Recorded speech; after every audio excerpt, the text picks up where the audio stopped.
Hey, I just got back from lunch. Did you finish that report yet? Well, not exactly. Still working on it. I'm not finished just yet. I got a little sidetracked, but I will get them to you first thing this afternoon. It is first thing this afternoon. Well, yeah, I understand that, but I mean, I am working on But it. I'll have. what do you mean that the report isn't finished yet? I'm still in the process of working on it. I've just been a little distracted. Distracted. Our meeting starts in an hour. I can have it. No.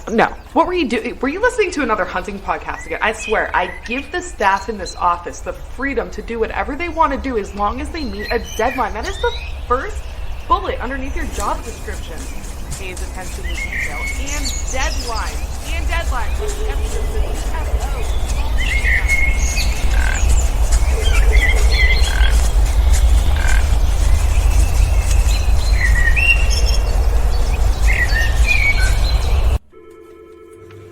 Dude, are you even listening to me right now? Welcome to episode 159 of the Whitetail Distraction Podcast. My name's Austin, and joining me in my garage and on the phone, Joe and Charles Headland. How you doing, guys? Oh, hey, what's happening? What's up, buddy? What's going on? Nothing, man. I'm just excited. It's freaking deer season, dudes. Oh, boy, is it ever. Boy, is it ever. Kinda, sorta, still. Shut up.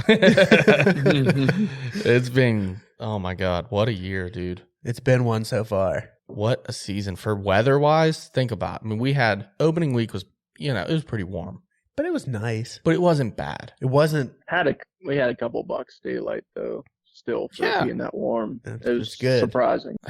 I hunted a few of those days, and it wasn't that bad. If you stayed out of the sun, honestly, with just the 150 merino base layers, like top and the early pants, I was perfect, dude. Beautiful. Yeah. That was a nice little plug there. I was sitting pretty, man. I was. Googly moogly. I mean, that's what I'm wearing. I'm not going to fake it. You know what I mean? I'm with you, dude. I sweat a little bit, but. First day I was in a clear cut, and I was like in this wide open tree, but there's a little cluster up there. I'm like, I think I could get up to that cluster and just kind of fade into it. So I did, and of course I ended up being like 30 foot up in a tree, like the highest I've been up in a tree in forever. Like my bow rope's 20 foot, and I think it was like 10 plus feet off the ground, just dangling the whole way up.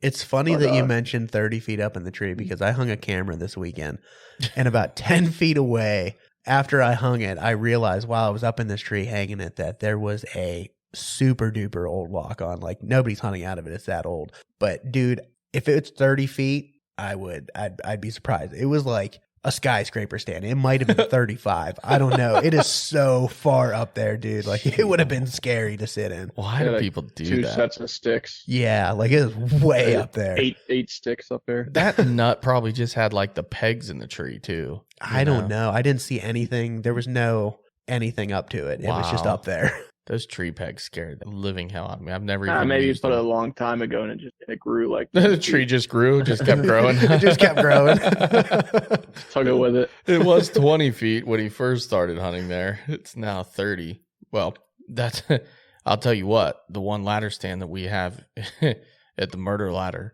that thing literally is no longer attached to the tree other than the fact that it has grown into the tree like 4 inches. It's lifting the so I hunted it the other day. Oh my goodness. It's been like that for years where you're climbing up it and the rungs are like going back together. The bottom part was literally laying on the ground. It came out. It pulled all the way out of the ground. Nothing was attached. This is not something I would ever tell anybody to do, but it's in a big pine tree with literally limbs coming out the whole way up. Well, why don't you just tell our audience? It's leaning up against, it's literally grown into the tree. I hunted it last year. It was in the same condition. It was perfectly fine. It's safe, but it's stupid. I mean, I was in my saddle. I was tied in before I even got into the seat. Right. Like I was being safe about it, but I was like, dude, it's a ladder stand that's like maybe, 13, 14 feet off the ground with limbs the whole way up. So I could, if at any given time, I don't know what would have actually happened because I wasn't going backwards. Maybe it just crumbles and falls to the ground or something. And maybe and probably get caught on one of them limbs. I don't know. So I climbed up in it and I hunted it the other night. I have an idea for you. 15 foot 8 inches right now. Yeah, that's true. It's lifted quite a bit. Like the seat's kind of sitting up in the air. It's sitting up a little bit. Yeah. I have an idea for you. Mm-hmm. Why don't you take that ladder stand down and put a new one up? Well, we're probably going to have to cut it out at this point. You should do that. I have almost brand new ladder stand in the Rack Shack right now that you can have. Oh, I don't have any ladder stands. So you can have it. I'm going to need somebody's if we do it. You can have it. Just put it up there. There's a I got chain a few. on it. I actually offered to change that out years ago. Then I think we had other people hunting it.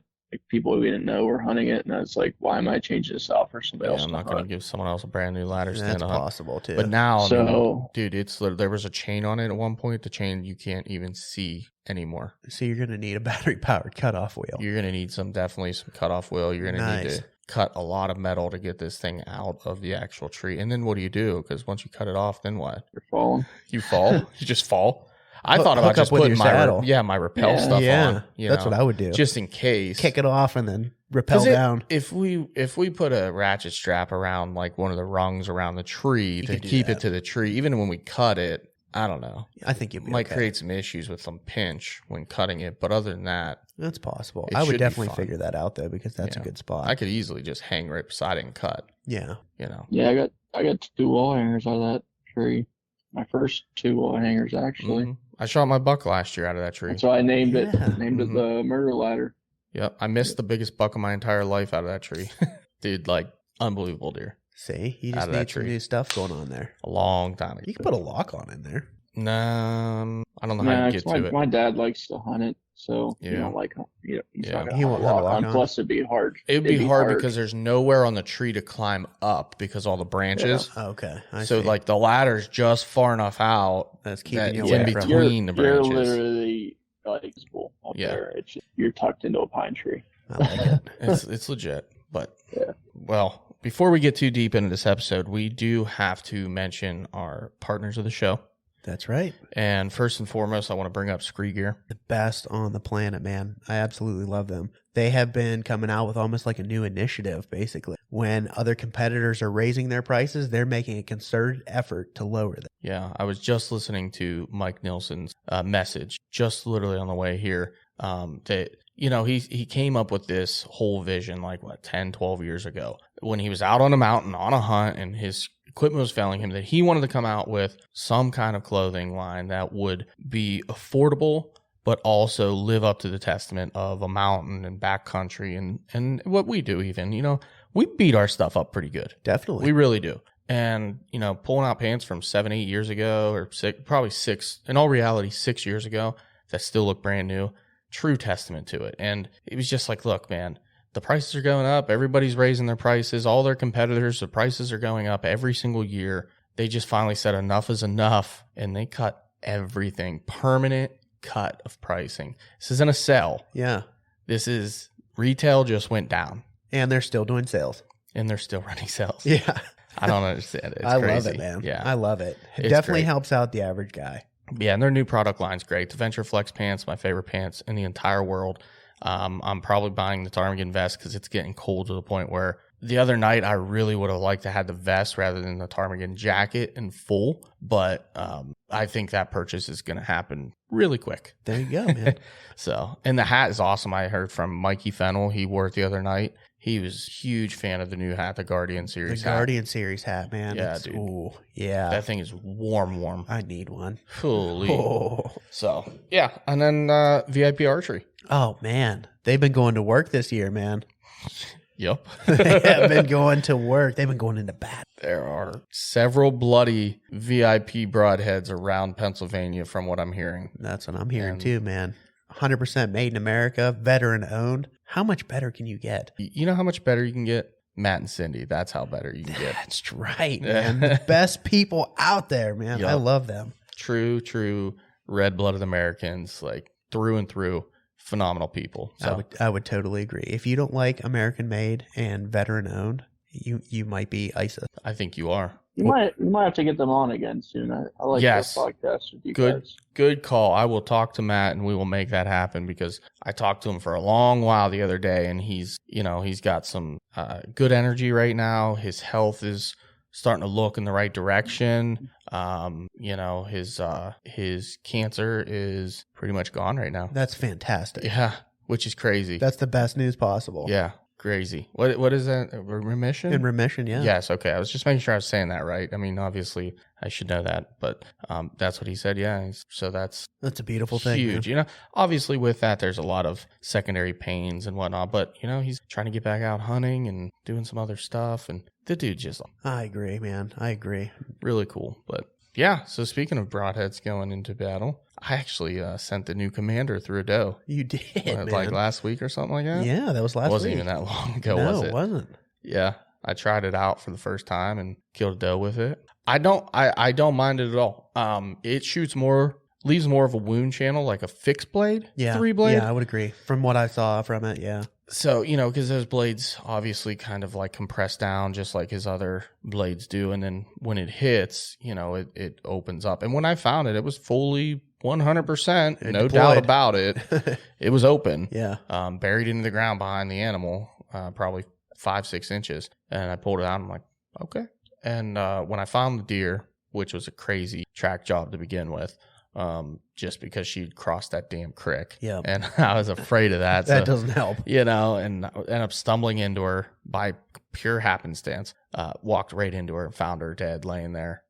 You know, it was my fault. I hit her a little low and a little back. Yeah. Or it was quartering towards me. I hit her a little bit low just behind the shoulder on the entrance, but the exit was a little bit back, a little low. So, liver, part of the lung, one lung. She ran. I think go far though. I think she ran 300 yards in total. Yeah. Maybe. Maybe. And it was a straight line. I really didn't have trouble finding blood, even though we backed out and came back the next day and by myself. And I just said, I'm going to go in and look for blood. I followed blood all the way to the creek. I was just trying to talk myself out of it. Like, man, maybe she turned, you know? Yeah. I really didn't want to go across. So I spent a lot of time. I spent like an hour on the side of the creek where I shot her. And it was like. You found a cool little deadhead. I did. A really nice one, actually. Yeah. Like, I should have probably taken it. It was so stinky and gross. Yeah. I hung it up in an apple tree. There you go. So for years to come, we can go back and revisit it. Yeah. But I went on the other side, found her real quick. She didn't really go that far. They love crossing that creek, though, man. Yeah, 2 of them that I've shot have crossed that creek. It's their safety net, Yeah, you know? I agree.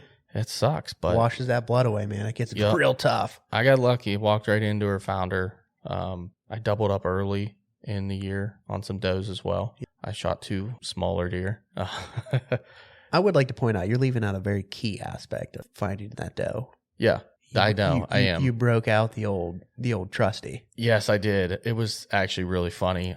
When I was I was looking and I wasn't defeated, but I was kind of like nervous, and I went to the other side. Well, the night before, Sam met up with me, and I said, "Can you bring me something? I'm starving. It's like 10 o'clock at night. I haven't eaten since lunch, if that. I don't remember if I ate that day." And he brought me an off-brand Nutty Buddy. Yeah, dude. The old 3-pack, dude. The old 3-pack. Legit. Ooh. And I was like, all right, boys. I was Marco pulling our Patreon group. I'm like, all right, boys, I'm heading in. And if you don't know how serious I am, this is how serious I am. So hopefully these off brands, they work just the same. Yeah. I was like, if not, maybe they'll attract a monster and I'll shoot them and it'll be a bonus. So I was literally 2 bars in. Okay. I had the third. It's in my hand. I'm walking in down the trail and there's like this big muck puddle and I'm like, I kind of want to go around that, but I'm going to go to the right. I was going to go to the left. I'm like, I'm going to go right because she could be somewhere in this. Literally, I was 50 yards from the creek at that point. Yeah. And I can see where she was on the other side. So I took 2 more steps, Nutty Buddy in hand. She was laying right there. It's magic, dude. I'm telling you, it doesn't just attract deer, it recovers them too. Our next sponsor. Yeah. Little Debbie. To get out. Maybe we'll go for that off-brand one. There we go. The old 3-stacker. Yeah, it might be easier to land that. Oh, beautiful, dude. Crazy. So Yeah, you're plugging them too much not to get something out of it. you're right. You're absolutely right. I mean, not only do they find deer, but they're delicious. they are good. If nothing I else. think we're like 10 episodes deep with Nutty Buddy here. No, I'm sorry. You could either have a candy In a bar or you could have a Nutty Buddy. I can't remember the last time I ate anything in my stand. I haven't Kinda brought sad, right? other than first day maybe, and I didn't even eat the snack that I brought in. I have not had any snacks in the tree since then. I think I like a nice beef jerky. A nice little Really? Yeah, beef jerky. I think that's one of my go-tos because you're not just eating like a little snack. You're actually eating something that's gonna fulfill you a little bit, give you a little bit extra. What kind of beef jerky Little are we goat talking power. here? Like a Slim Jim or like no, one of the like, big fatties? Ooh, I love those fatties. Wild Bills, Okay. like the little broken up pieces. Oh, so like jerky. Like jerky. Jerky. Okay, so jerky. I was gonna say, what do you think about Yeah. bringing like a deer jerky or something? No, I into the usually stand? take like Wild Bills and I'll just pour it all into like a sandwich bag and bring it out. That's not a Last bad all call. season, you know. Yeah, I'm gonna probably be making some jerky here pretty soon. Brewer said he volunteered to help me. I just need to whip out the slicer and slice up some meat, and we're gonna do something like that. We're gonna do some out of the gun and see how they work. He was gonna smoke some up for me. I like it. Yeah, so I'm pretty pumped about that. That'd be a good tree stand snack, like you said. At least then you're actually gaining like protein. Yeah, keep you a little bit more full. Yeah. Oh, Yeah. the Nutty Buddies, freaking peanut M&Ms. Peanut M&Ms are pretty goated, but the wrapper's too loud. Man. Yeah, you got to put them in a Ziploc. Mm-hmm. Yeah, And then they're not the same, they're not. are they? You know, They're still delicious. it's like drinking Mountain Dew out of a bottle or out of a can. We should do that. We should call a bunch of people and ask them what their favorite tree stands. Yeah. Get the consensus. We'll do like a March Madness bracket of tree stand snacks. Yeah. Has anyone ever done that yet? I feel like somebody's done something similar, but not with tree stand snacks. What's the one? I can't remember the dude's name. Trevor, the Outdoor Drive or something. Oh, Trevor Berwick. They may have done something like that. Yeah, I think they did something like that on Facebook. Well, maybe I'm not as original as I thought I was. Could have been him. Could have been OKest Hunter. One of them. He's always on there doing something cool. Yeah, that's true. I don't know. We'll have to look into it. Either way, we can still do it. It's not like it. We just still because it's been can. done doesn't mean we can't do it too. Either way, though, keep rolling with it. I stopped you when you were talking about it. You rolled into the season with a nice little double. Oh yeah, no, there's not much. I mean, it was hot. It was that first week. It was hot, and I just said, you know what? There's a property that we have that there's a creek. There's a tree that I've hunted before where usually drops ton of acorns. Yep. It's right by the water. It's down in a little creek bottom, so it's cool. And when I was down there, I was like, I almost put a jacket on. Dang. Yeah, like it was kind of chilly because I was set up literally right on the creek. Yeah. And I'm like, it's kind of chilly. Like, it's nice. And sure enough, this little one come bolting out of the woods out of nowhere. I think I was watching Marco Polo's, and I saw a deer behind me. And then I put my phone away, and then I was sitting there, and this deer come run out of the woods in front of me, and I drew back on her 3 times, all at like 35, 40 yards. And I could not get my pin to settle in. And I'm like, dude, what is wrong with me? Like, I cannot keep this pin on this deer's vitals to save my life.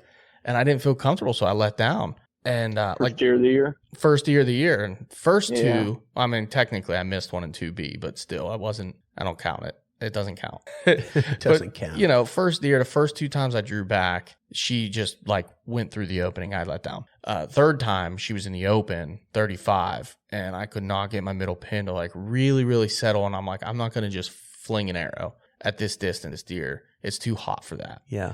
So she fed off, and I was kind of kicking myself, like beating myself up about it. And then something spooked her, and she come bounding right to me. And she fed through into this little opening at 25, quartering away. And I freaking absolutely blew one into her. Like just perfect back, probably the last rib into the opposite shoulder, like just buried it into her. Yeah. She went barreling off. I'm like, yeah, that's freaking awesome. Like that deer's I'm confident that deer's dead. And she made 50 yards and crashed right into a little swamp. And then I'm sitting there like real pumped up, and it's getting late, and I was not paying attention behind me because my wind was blowing straight behind me all night. And I look back over my shoulder, and there's a deer at 25 yards walking right downwind right at me, this little doe. And oh my God, like holy shit. So I hurried up, like grabbed my bow real slow. I got a thermocell running. Yeah. You know, I couldn't believe it. It's hot. Like I sweated pretty good climbing, but I'm like, okay, maybe the creek's pulling some of that thermals. I mean, I was dropping milkweed. It was going right where she was. Yeah, so right. I'm pretty sure she should have smelled me, but she didn't. And she kind of got funny at the end. She started going to her right, and then she like stopped. I think that's when she hit my wind. And when she went to go back to the left, I was already at full draw on her, and I zipped one right through her. Perfect. Yeah. She crashed and burned through the most just ridiculous shit you would ever track a deer through. Dude, we were I am not kidding when I tell you we were crawling hands and knees to get through some of these things. And I couldn't find her at first because she barrel rolled through this like there was a trail to the right, trail to the left. She went through the middle, through a bush, and then died right on the other side of it. But the stuff was so thick in the dark, I couldn't find her death forever. run, man. She was right there. Yeah. So I grabbed both of them, got them out of the woods. But Beautiful. they are fully Yeah, processed. I wonder that sometimes with because there's some houses in the area. I wonder sometimes if deer that live in more, I wouldn't say residential, but more around houses or camps, whether they're almost used to human scent a little bit more and don't really react the same way with it. Because like if we go up to our camp and we go 2 miles back, you walk through there one time and you're not scented down, like descented and everything, and you walk through one time, check a camera, do whatever, you'll never see another deer again. You know, Yeah, we've done that with cameras. I've had that plenty of times on camera. Areas that I've noticed up camp where there's like camps closed, or like areas like where you were hunting, there's houses kind of close to there. Maybe I'm being a little bit dramatic, but there are houses pretty close to that area. I wonder if they almost get that scent and they don't really think too much about it. Yeah, if the wind blows the other direction, those deer are smelling people. I'm not the first human that deer has ever smelled, for sure. Yeah. I mean, it was an That's what I'm saying. In immature their deer, head, but I'm just wondering how they react to it. yeah, I And being in definitely, areas like that are closer to houses. I would definitely think there is something to it, to where you Get have a away little with more bit leeway. more. Yeah, a little more leeway. Maybe not with like a big mature buck, but even then, I mean, I've had them smell me on public in Ohio that's very heavily hunted near houses, and they smell me, and he just backed up. He went another 30 yards and he went past the same trail. He crossed the same path. Yeah. He was just out of reach, but he was still downwind. Yep. He's like, okay, I smell somebody. Let me just stay in the thick stuff for a little bit longer, and then I'm going to come out. So, you know, I agree. Like on my camera, there was a real big buck one time up the camp, and I was way back in. Put the camera up. First night I had this huge buck, and he's looking right at the camera, and my camera's up off the ground, but you can see like he's looking at the camera, he's sniffing the ground. I never saw him again. Never had another picture of him again on that camera. So it's hard to say, man. Definitely is. You think about it, like sometimes Dad would go back. He'd go back and check cameras, and then all of a sudden, like he has no pictures. Or I've done the same stuff before, but he used to like bring our nieces and nephew, and, Bring the dog. Yeah, bring the dog and like the whole freaking get up. I don't think you can get away with that anywhere, because even I was just talking to McCoy at the house the other night when he came over, and oh man, he told me the same stuff. he brought his wife, his son, his dogs. He brought them all down and put up a stand and then hunted it. And he had deer every night. He hunted it and didn't see anything. And I was like, I told him that. I said, "You just not want to see deer?" Yeah. I said, I don't care. I just want to get out. Yeah. He's done that before though too. So he knows. He knew what he was doing. He just you know, if he had not brought the whole family, he probably wouldn't have got the ladder stand up, to be honest. You know, it's one of those situations. But at least it's up now. He can let it sit and come back to it. But you know, there's definitely something to it. You know, there's cases both ways. I'm sure people have had experiences both ways, whether it's, you know, for the good or for the worse. And my biggest pet peeve with this whole thing is that people all the time, I had that deer dead downwind and it came right in. Okay, are you really checking your wind? What are you using to check your wind? Yeah. Because I'm sorry, I'm not going to be a weirdo about it and say like, you have to use milkweed. You don't. But if you're just using like a puffer or something that shows you what the wind's doing for a foot, did you really know that deer was dead downwind? Like the other night where I knew my milkweed was dropping right on that deer's nose, that deer should have busted me sooner. Yeah. You know, it should have. Who knows why it didn't? But I think everything kind of has its own purpose. Like I carry both milkweed and the puffer with me. So do I. So my milkweed is for usually like the daytime, honestly. So I can see where my thermals are going, everything like that. I keep the puffer specifically for a morning hunt. When I get in the tree, you can't see where your milkweed's going.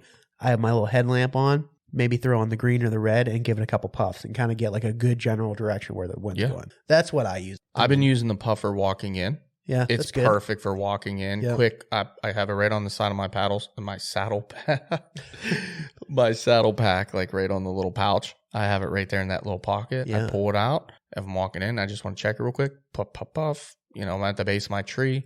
I pull it out real quick, give it a couple puffs just to know, like confirm. I've already checked the wind on every app possible. I just want to confirm when I'm actually in here what it's doing. Yeah, you I know? would agree. And then when I get up in the tree, that's when I drop my milkweed, like you said, for evening hunts and whatnot. But it bothers me because I know like the people that think they're invincible because they wear scent lock or whatever. Everybody knows someone like that, right? Oh, I've had so many stories of deer dead downwind from me, but you didn't really check the wind. Like, you know what I mean? You felt the wind blow in your face. So behind you's dead downwind to you. Yeah. Right? What if the wind shifted? Yeah. Before the deer came in? Right. What if the thermals were raising your actual scent up when the deer came in? You know, what if it was drawing it down the hill? That's what just bothers me. People that don't really know much about the wind, don't pay attention enough to the wind, they just think they're invincible because of whatever they're doing. It's all subjective. Man. Yeah. 100%. My favorite thing's when you use the puffer and it just explodes all over your body. You just get white powder all over you. Or you're trying to puff and nothing's coming out. I did that the other night. I was like, because I did it a few times, and then I got up there, and then my wind started like shifting in the other direction. So I just kept like sporadically doing it, thinking like, what the hell's going on? This can't be right. And all of a sudden, it just went poof, just everywhere. It's just explosion. I've had that happen plenty. Are you supposed to shake those things? Does that help at all? I'll shake it like when Does it like break the powder up when or it's what? not coming out. What the heck I did. And then you shake it and you give Just it like one real one. good Yeah. puff and it all comes out and all lands on your glove. Yeah, you got little speckles all over you. Yeah. And I'm like, This do was they a smell full that?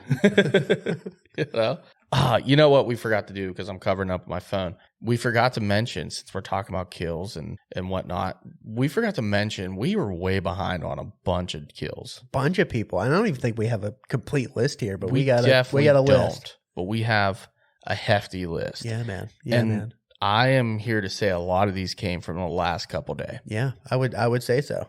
It's been really good. Run this it, kid. week. All right. So literally the most recent two that I just got text tonight before we jumped on here and record is our good buddy Dalton Copey, we call him as well. G Hoff just sent me his picture. He killed a real nice deer. I'm assuming it's in Ohio. They live over there in Ohio, so I'm assuming it's a really nice 8 or 9 point in Ohio. And then our boy that was just at his house last night, Mr. Jens Jorgensen, his son shot their target buck tonight. It was awesome. And it was like a 38-yard shot or something with the bow. So good on him, dude. Yeah, good for him. Just an absolute stud. Yeah, 38-yard shot, went 50 yards, piled up double lung. Great shot. He came in from 150 yards away in a bean field. How about that? Beautiful. Bumping does. Bumping does. I heard on Tuesday they were bumping. I heard of a buck running into a group of does and breaking them up. I am just now reading this. He actually grunted him in. Beautiful. Grunted him in. Good so on him, dude. It's freaking October 19th. Dude, this Getting is frisky. crazy. It's all this cool weather, man. Yeah. So another one recently, Mr. Rahar. Yeah. Mr. Adam Rahar. I was waiting for you to say it. Oh, yeah. Our buddy Adam, he shot a really nice buck last night. Recovered it this morning. Yeah, he wasn't sure about his shot. He made a great shot. That deer was dead. Dude, that deer was dead. 60 yards. Yeah. Combat veteran, quartering away, double lung, DED. through everything, lung, liver. I mean, that was perfect, man. Came out right behind the shoulder. Ran like, what, 60 I think yards he or said something like 60 that. and piled up. But I did tell him last night, I said, dude, if it's quiet enough, because there was like a big bluff to get to the edge of that and just look down. If he's dead, he's going to be laying or anything. He's like, I'm not doing it. I'm like, all right, fine. Because he did. I mean, the entrance was like back very last rib, but the exit was like way up money. there. Perfect. Yeah, it was money. All right. Yeah, I mean, we did the same thing with my 2017 buck. I was seeing like corn in the blood. Yeah, I mean, you always want to do the right thing, especially with like a buck like that. If you can, you know, the weather's right. It only makes Nothing sense. wrong with it. Yeah. Yeah. And our buddy, Nick Chandler, this animal of a human being down in Florida, has killed 3 bucks so far this year. Dude. But the crazy part is him and I, I shouldn't have said that out loud, huh? Him and I killed on almost the exact same time. That's awesome. Yeah. That's which is pretty absolutely cool. awesome. One of his bucks and one of my deer, almost the exact minute shot. That's unreal. A white-tailed animal. On a white-tailed animal. Pretty cool. We're blood brothers. And then I got a list of does here. I'm going to go down real quick because I'm just going to crush through them. So Joe Seaburn, he shot a doe the other night. Nice Good one. on him. Alex Pleu shot a doe the other night. Found her down in Kansas. Our buddy Bruce over in Missouri shot a doe. Pretty much my whole family other than Joe shot a doe. Russ, John, my dad, they've all shot does. Hey, Sorry. I watched some does go past and did the smart move. Yeah, we have some methods to our madness on that one. Mikey Fennell's been piling up some slick heads. Joe Marcello, our buddy, got an antelope out west. He got an antelope and a turkey. And a turkey. Go figure. Yeah, and his brother. His brother shot a stud down in 2B too, early season. Yeah, stud. Oh, heavy buck, dude. Stupid nice deer. We got them guys. We're scheduling them to come in actually for a podcast, the two of them. So that'll be coming soon as well. That'll be a good one. And then our buddy Josh Grimes shot a doe the other night. Nice. Same night as I killed as well. And then Brian Sabelli, Mr. Sibbs himself, shot his first ever archery deer. He shot a doe down on opening day in 2B though. Beautiful. So that's the list so far. And we are very sorry if we missed some people. I know some other people have killed. It's really hard on the spot to try to come up with a bunch of names, but we'll keep up with it every week now that season's really roaring on. Yeah. Now you let out a little cat out of the bag, but I'm going to skip right past it. And we're going to jump into Joe's season and hear what's going on with him, and then we'll come back to yours. Yeah, Joe, don't elongate it forever. I just told everyone you didn't kill anything, so let them know what your season's been like, buddy. First day I started off my morning hunt, and I was in an area where I shot Mr. Big in 2019 in rifle, and I don't know. It's weird. Like first day there, it's real hit or miss. It's more of like a late season. Like once a deer kind of get pushed back there, But I hunt it, whatever. And it was probably around 9 or so. And I hear some monster coming through the woods. I'm like, man, that has to be a beast of a buck. So I turn around, and I just see this big blob coming at me. I'm like, oh shit, dude! Like I'm getting that kind of jittery, and I'm like, wait a second, that's black. I'm like, wrong color. That's a bear. No way. So I'm like, that's some things that like people forget to mention when they talk about hunting. Just like the wildness, just the wildness. Like that's a great part of hunting. Just being out there and seeing everything just naturally just go about, Yeah, you mean like the 4 bears I saw on opening day? 4, yeah. Yeah, I don't see any evidence of that. Joe, it was actually, funny. A video of mine. So he came down crashing through the woods. Like I always heard him being silent. And there's a lot of like small branches all through there, but just crashing through, no cares in the world, and came past 10 yards. Super cool. Actually, first time I've seen one in the wild outside of driving. So pretty cool. And then I didn't know that. I thought you've seen others. No, I didn't see one until like maybe last year. I think I was driving up there for the canoe trip, and I was right outside of our road, and I saw a mom and 2 cubs run across the road. But yeah, it's just two occurrences. And that's the first time hunting in the actual woods I saw one. So that was cool. And that evening I went to another spot that I saw a bunch of deer late season last year. So I don't know. I don't know what happened there. I thought it'd be deer galore back there, but I saw like a fork pretty far away, probably 80 yards. And then that was kind of early, and then nothing after that. And then, well, it should be said too that we were prepping, in the last episode before you had a game plan going into it, and you kind of had to alter that game plan a little bit as well. So you were, you hunting, you kind of were flying by the seat of your pants in the afternoon, trying to figure something up. And, actually our buddy Sam Stickle missed a really good one up there for opening evening, hit some branches, deflected. Tough. That's tough, man. Yeah. So going into it, we had a lot of bucks. Like a couple of our shooters were daylighting, and it was actually surprising compared to like other years. Like last year, we didn't have any shooters daylighting other than the one Charles ended up shooting. And so it was almost like a matter of time until something happened. But I had one daylight. I went in the next day, and as soon as I left the woods, like probably 40 minutes after I left the woods, he appeared and then kept appearing. Just kept walking back and forth past my camera. I'm like, Jesus Christ, man. So kind of playing a cat and mouse game with these deer, and I'm not able to get out a whole lot. I've been going out like twice a week, but we actually had one of our shooters from last year, and the only reason he was a shooter last year just because goofiness, but he ended up reappearing on Charles' camera. Oh, teardrop. So teardrop, yeah. Last year he was a 7 I think. Correct. Well, if you count the But teardrop, he was an 8. Yeah, Technically. he was an 8 with mainframe 7, but super tall G2s, like big, wide, sweeping main beams that almost touched each other last year. Now, last year's G3 was only maybe an inch. He had G3 that was maybe an inch. So, like, he was barely legal last year. Yeah, yeah. But he has a tine that comes out right at the base of his antlers. He has a tine that comes out and, like, drops down past his eye, like a big eye guard, probably about 8 to 10 inches.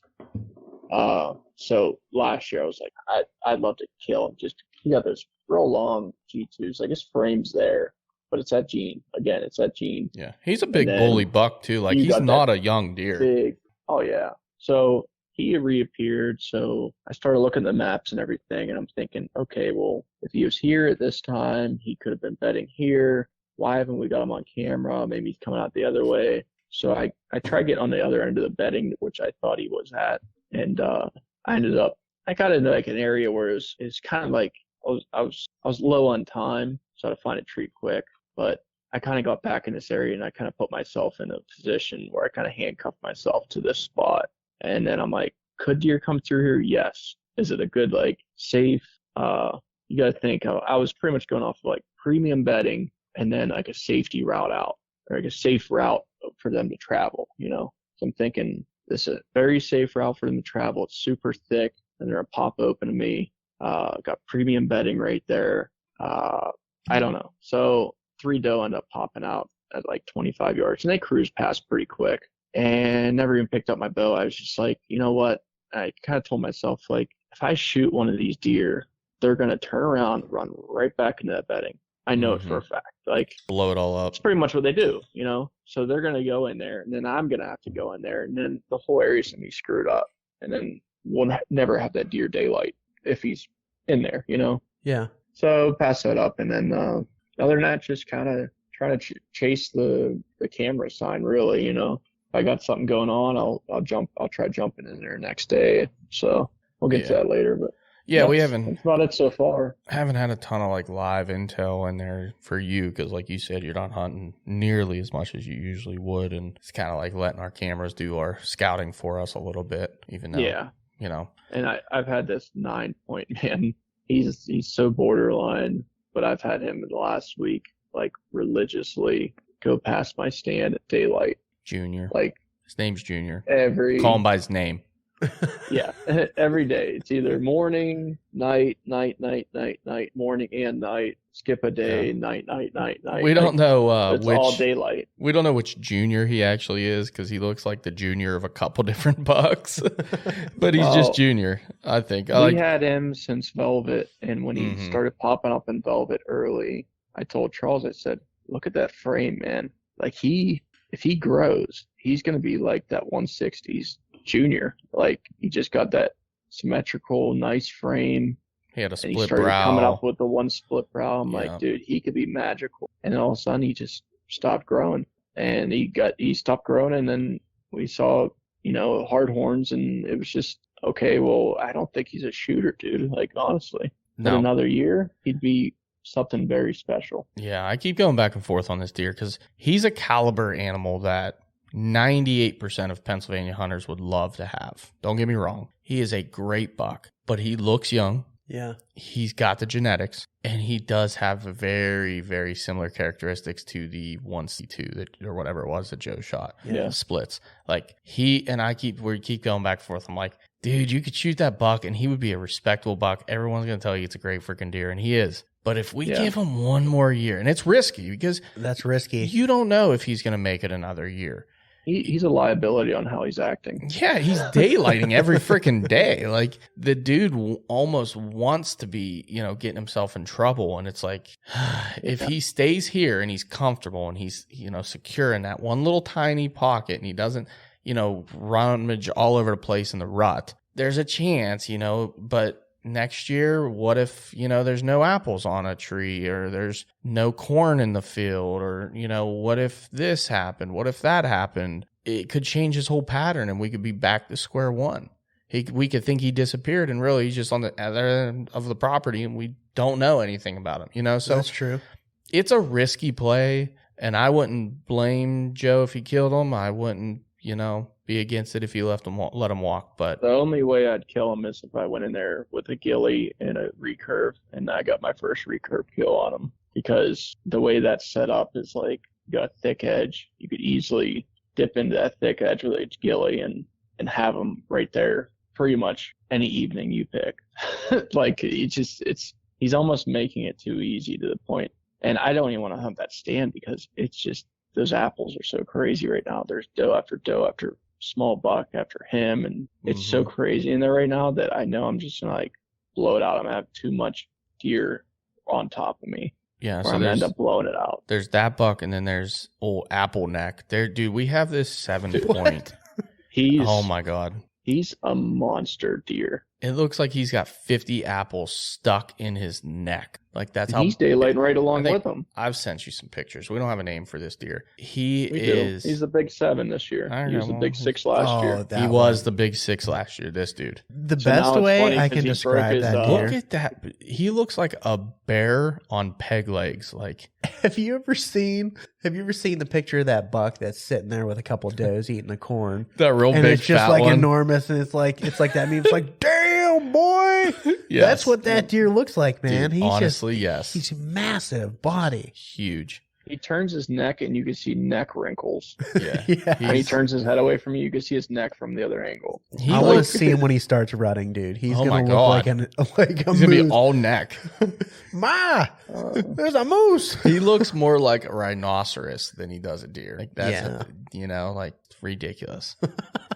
Yeah. So he's been daylighting too, but he's another one. It's like such a big deer. He's like mature, but that gene's just holding him back again. He's just that gene that just freaking. He's just a big fork, and he got little G3s, little crab claws, and like how much bigger is that deer gonna genetically get? I don't know. You can't even judge his antlers based off his body. You have to wait till he's with another deer in the same frame and then judge his antlers because he's so big. Does nothing. He's dwarfing those antlers. He does nothing but fight deer on my camera and eat apples. Like he's literally just like, we should name him Fight Club. Like, Jesus Christ. That's all he does. You should call him like Jimmy too, man. No, see, that's what I thought was the other buck kind of looked like Jimmy because he liked the apples. He likes the apples. But, we can't really go to the Jimmy route because that's sore subject. Next Jimmy will actually be called Jeffy. Yeah, Jeffy. There you go. Since I kind of messed that up. You definitely messed it up, yes. Jeffy likes apples. Jeffy likes apples. He could be Jeffy. Big 6. It's been tough in that aspect, but honestly, like, it's a pretty good year so far with having like a few of having those 2 bucks daylighting and then having 2 of the other shooters daylighting. It's kind of like maybe there's like zero pressure on me and Charles down there, like our other brother hunting down there. Yeah, I'd love for that to be the case. It really shows that like there's not much, like they're almost acting like it's preseason still. Yeah, it's pretty cool. So. Well, what about you, Austin? What about your season, man? What can you tell us? I haven't had like a super duper eventful season so far. Mm-hmm. First day, I met my goal. I went out with my buddies and we hit some public. And they went off to another area, and I went off, and I immediately ran into Dutchies. Nice. Pile of them. That was your goal? Absolute pile of them. No. I went in, and I scouted my way in, and I started hitting all this food, dude. Like almost too much food. Yeah. The tree that I ended up hanging in, there were 4 apple trees and a beech nut, and it was like deafening all night. Just the apples falling and the bone. It was crazy. Had a doe come in. I would have had to thread the needle. It was just so thick, and I was way back. I was like, I'm not shooting a doe back here. But that was that night, and my one buddy, he had a really good encounter. He shoots a recurve. He had a really good encounter with a nice buck. Just again, would have had to thread the needle. He'd have had a compound, he probably could have killed him. But yeah, that's tough. It was tough. But after that, I got out another time, not that long ago. Good sit, good night.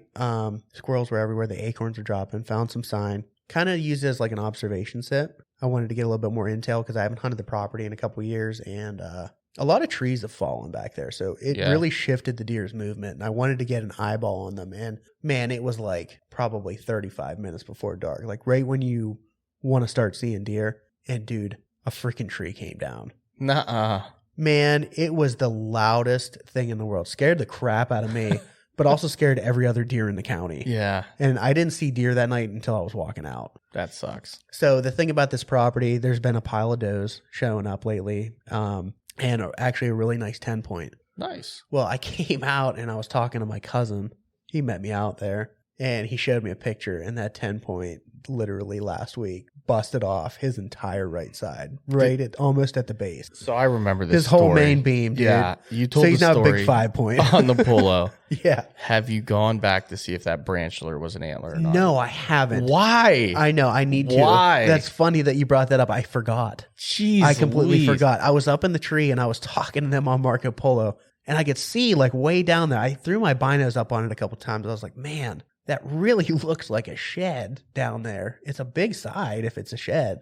And I was looking at my binos and I was like, I think it's a shed, but it could be a stick. It's probably a stick. And then when I came out and I was talking to him, he was like, yeah, that 10-point bust off right on his main beam. I was So like, his left makes or sense right now. side's like laying down there right now. I think it's his right side. Getting eaten by those 50 squirrels you saw. Yeah. And you're just letting this happen. I forgot. That reminds me. I need to go look at that. If you don't go, I'm going. Well, I was literally up in the tree. I was like, as soon as I crawl down, I'm going to run over there and look. And I didn't. I just totally forgot. Drop me a pin. I'm going. I'm going to go look. Thanks for You the reminder. have to. You I absolutely have to. You're now. right. You're right. And then this past weekend, the weather was good. We had a big front coming in. Mm-hmm. Lots of rain. I didn't really want to hunt. So I went out and I like freaking speed scouted, man. I was on a mission. I threw 3 cameras in my bag and I was like, I'm going to hang 3 cameras. Only ended up hanging 2 of them because I got to the 3rd spot and there were people driving by. And I didn't want anybody seeing me going into that spot. So I was like, I'll go back when I hunt it. I'll hang one. But oh my God. But I went and I found 2 really good spots. And I've been getting a lot of pictures of deer, which is good. And I'm going to go back in and hunt. I might bump some does and stuff. So Nice. it'll be good. I'm going to go in maybe tomorrow night. You get some hot intel that you're going to be moving in on? There's one buck that has my interest. Okay. Cool. So he originally, when I saw him, it was like 3 a.m. But then this morning he showed up right about 7 o'clock in the morning. Nice. So it might have to be a morning hunt, which I'm not super excited about going in there in the morning because it's back there, dude. It is back there. Like I'd rather have an evening sit, but I think I could be back there. Just sit in the evening. You never know. That's true It too. could be right behind your camera. It's a good spot. Yeah. That's cool, man. Exciting. It is exciting. You guys need to start drawing some blood for, like I was talking to Graybeard, you guys are going to start morphing into something we don't want to see. What's that? Some kind of bloodthirsty animal. That might happen.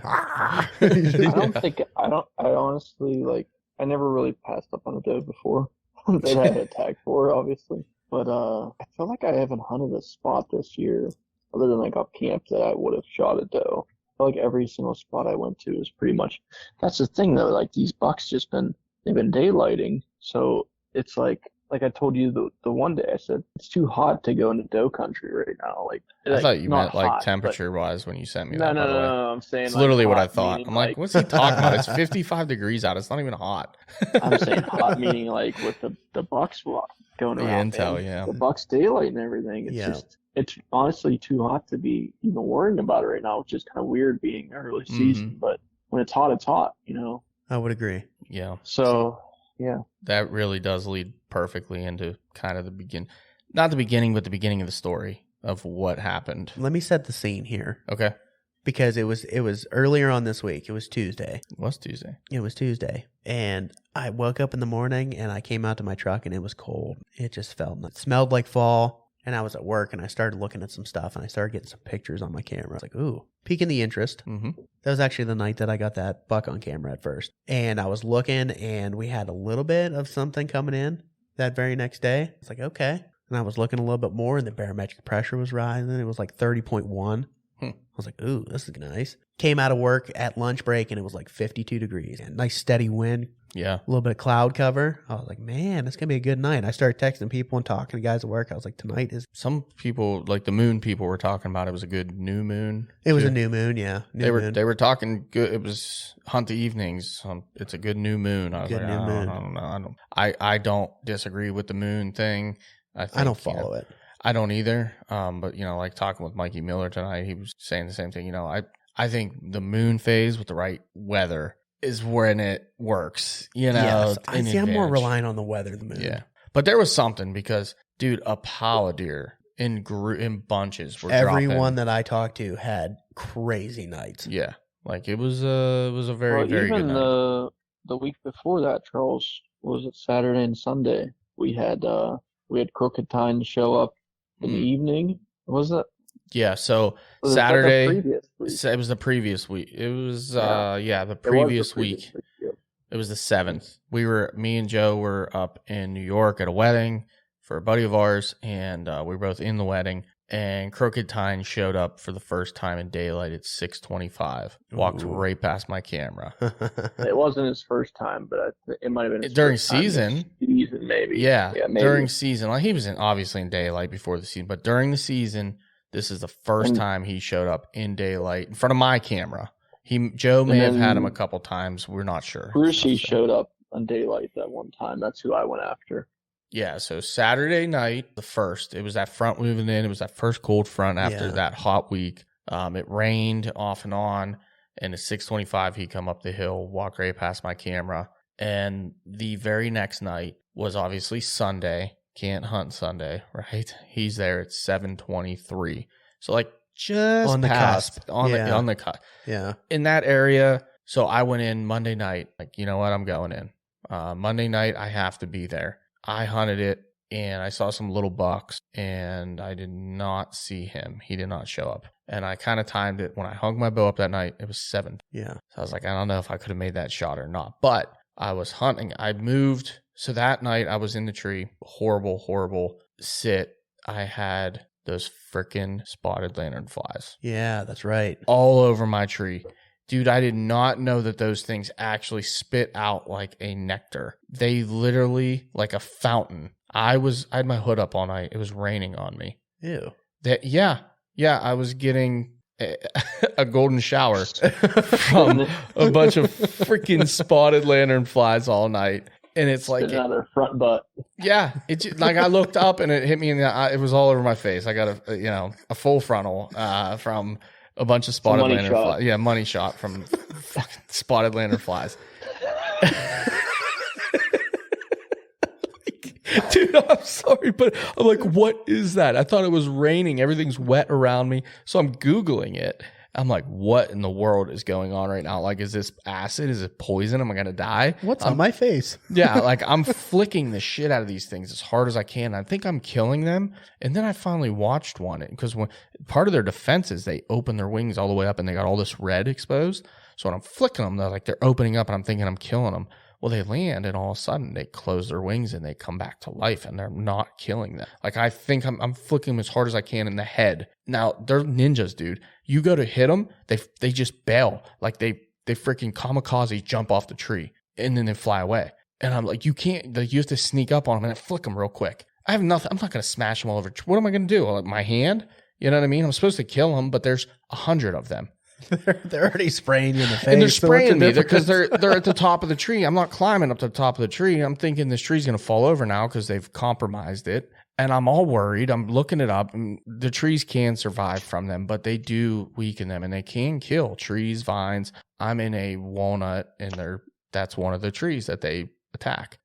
So I'm fighting them all night. I don't see the buck. And I got ants all over because of this nectar stuff. There's bees, there's ants. It's just miserable, right? It's all over everything. It's on my binoculars. It's on me. Awesome.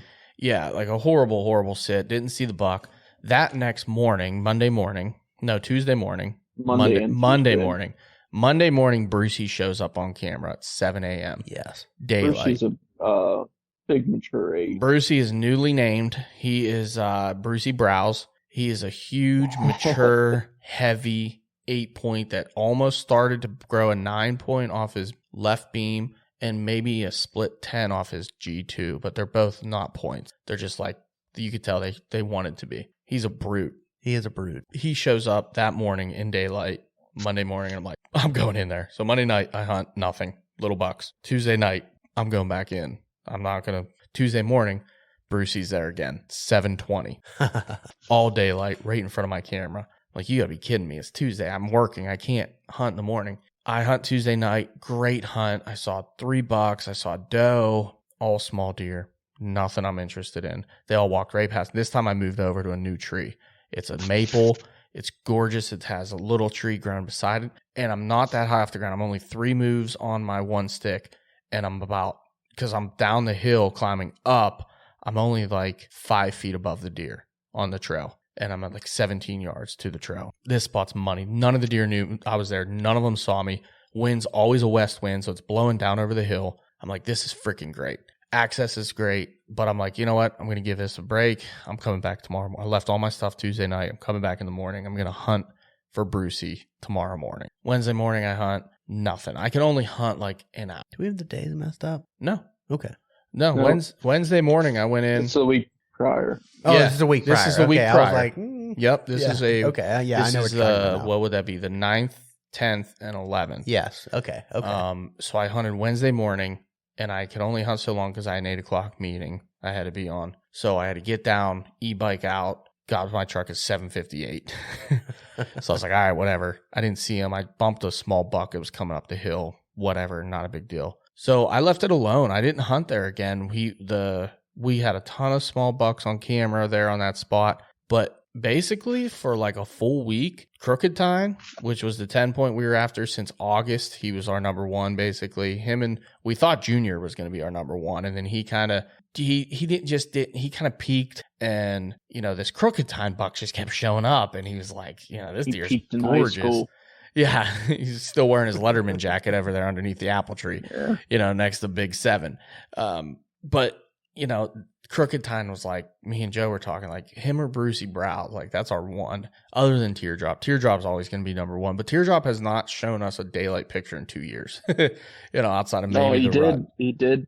Dude, he did last year after I shot my buck and rifle. He showed up on daylight. Oh, that's 2 days right. in a row He did. on camera. Mm-hmm. Like last light, I'm like, dude, you would. Teardrop's a beast this year. Teardrop's But it's so much bigger. Dude, it's pronounced. He still has that teardrop, but his frame, he's Yeah. got bigger beams, Yep. bigger 3, got a G3 now. bigger Yeah. 2s. He's freaking a Yeah, stud. He's a toad. Holy shit. So, he's the one, but like he's not something we can hunt right now. In our minds, he's not a buck that's going to daylight. I did actually go after him later in this whole saga. I went after him as well because our other cameras dried up. Like no Brucey, no Crooked Tine. They both they both showed up 2 days in a row at different times, same camera, and they disappeared. We had them nowhere. Now, mind you, Joe's putting freaking Pakistan batteries in his camera or something. They're dying left and right. He's got cameras with dead batteries, so we have no idea what's going on. I got one with Jeez. the batteries that Brucey actually daylighted on that I hunted earlier, like first week or something. And then, so that one's dead. And then the other one has 10% batteries, barely dwindling. And the one that you hung like 18 feet in the fucking tree. I saw like 2 deer so far walk past this stinking thing and never took a picture. It's like, what am I paying you for? Do your job. Yeah. So yeah. So it was tough. Like we were just like kind of throwing darts at a dartboard now because we had deer, like they were good. They were on, in daylight, and then we missed our window. And it was like, even though the weather was great, highs in the 50s, lows in the 40s, like the weather couldn't ask for better weather. It just like, I don't know if it just dulled out or what, but we weren't seeing the deer. So I hunted the other side of the property where we had Crooked Tine. I actually went in on foot. You were on the other side of the thicket. I hunted for him. Yeah. So Joe hunted No, sorry. You're talking about Teardrop. Teardrop. You hunted I'm for sorry. him. I hunted for on the other Teardrop. side of. Yeah.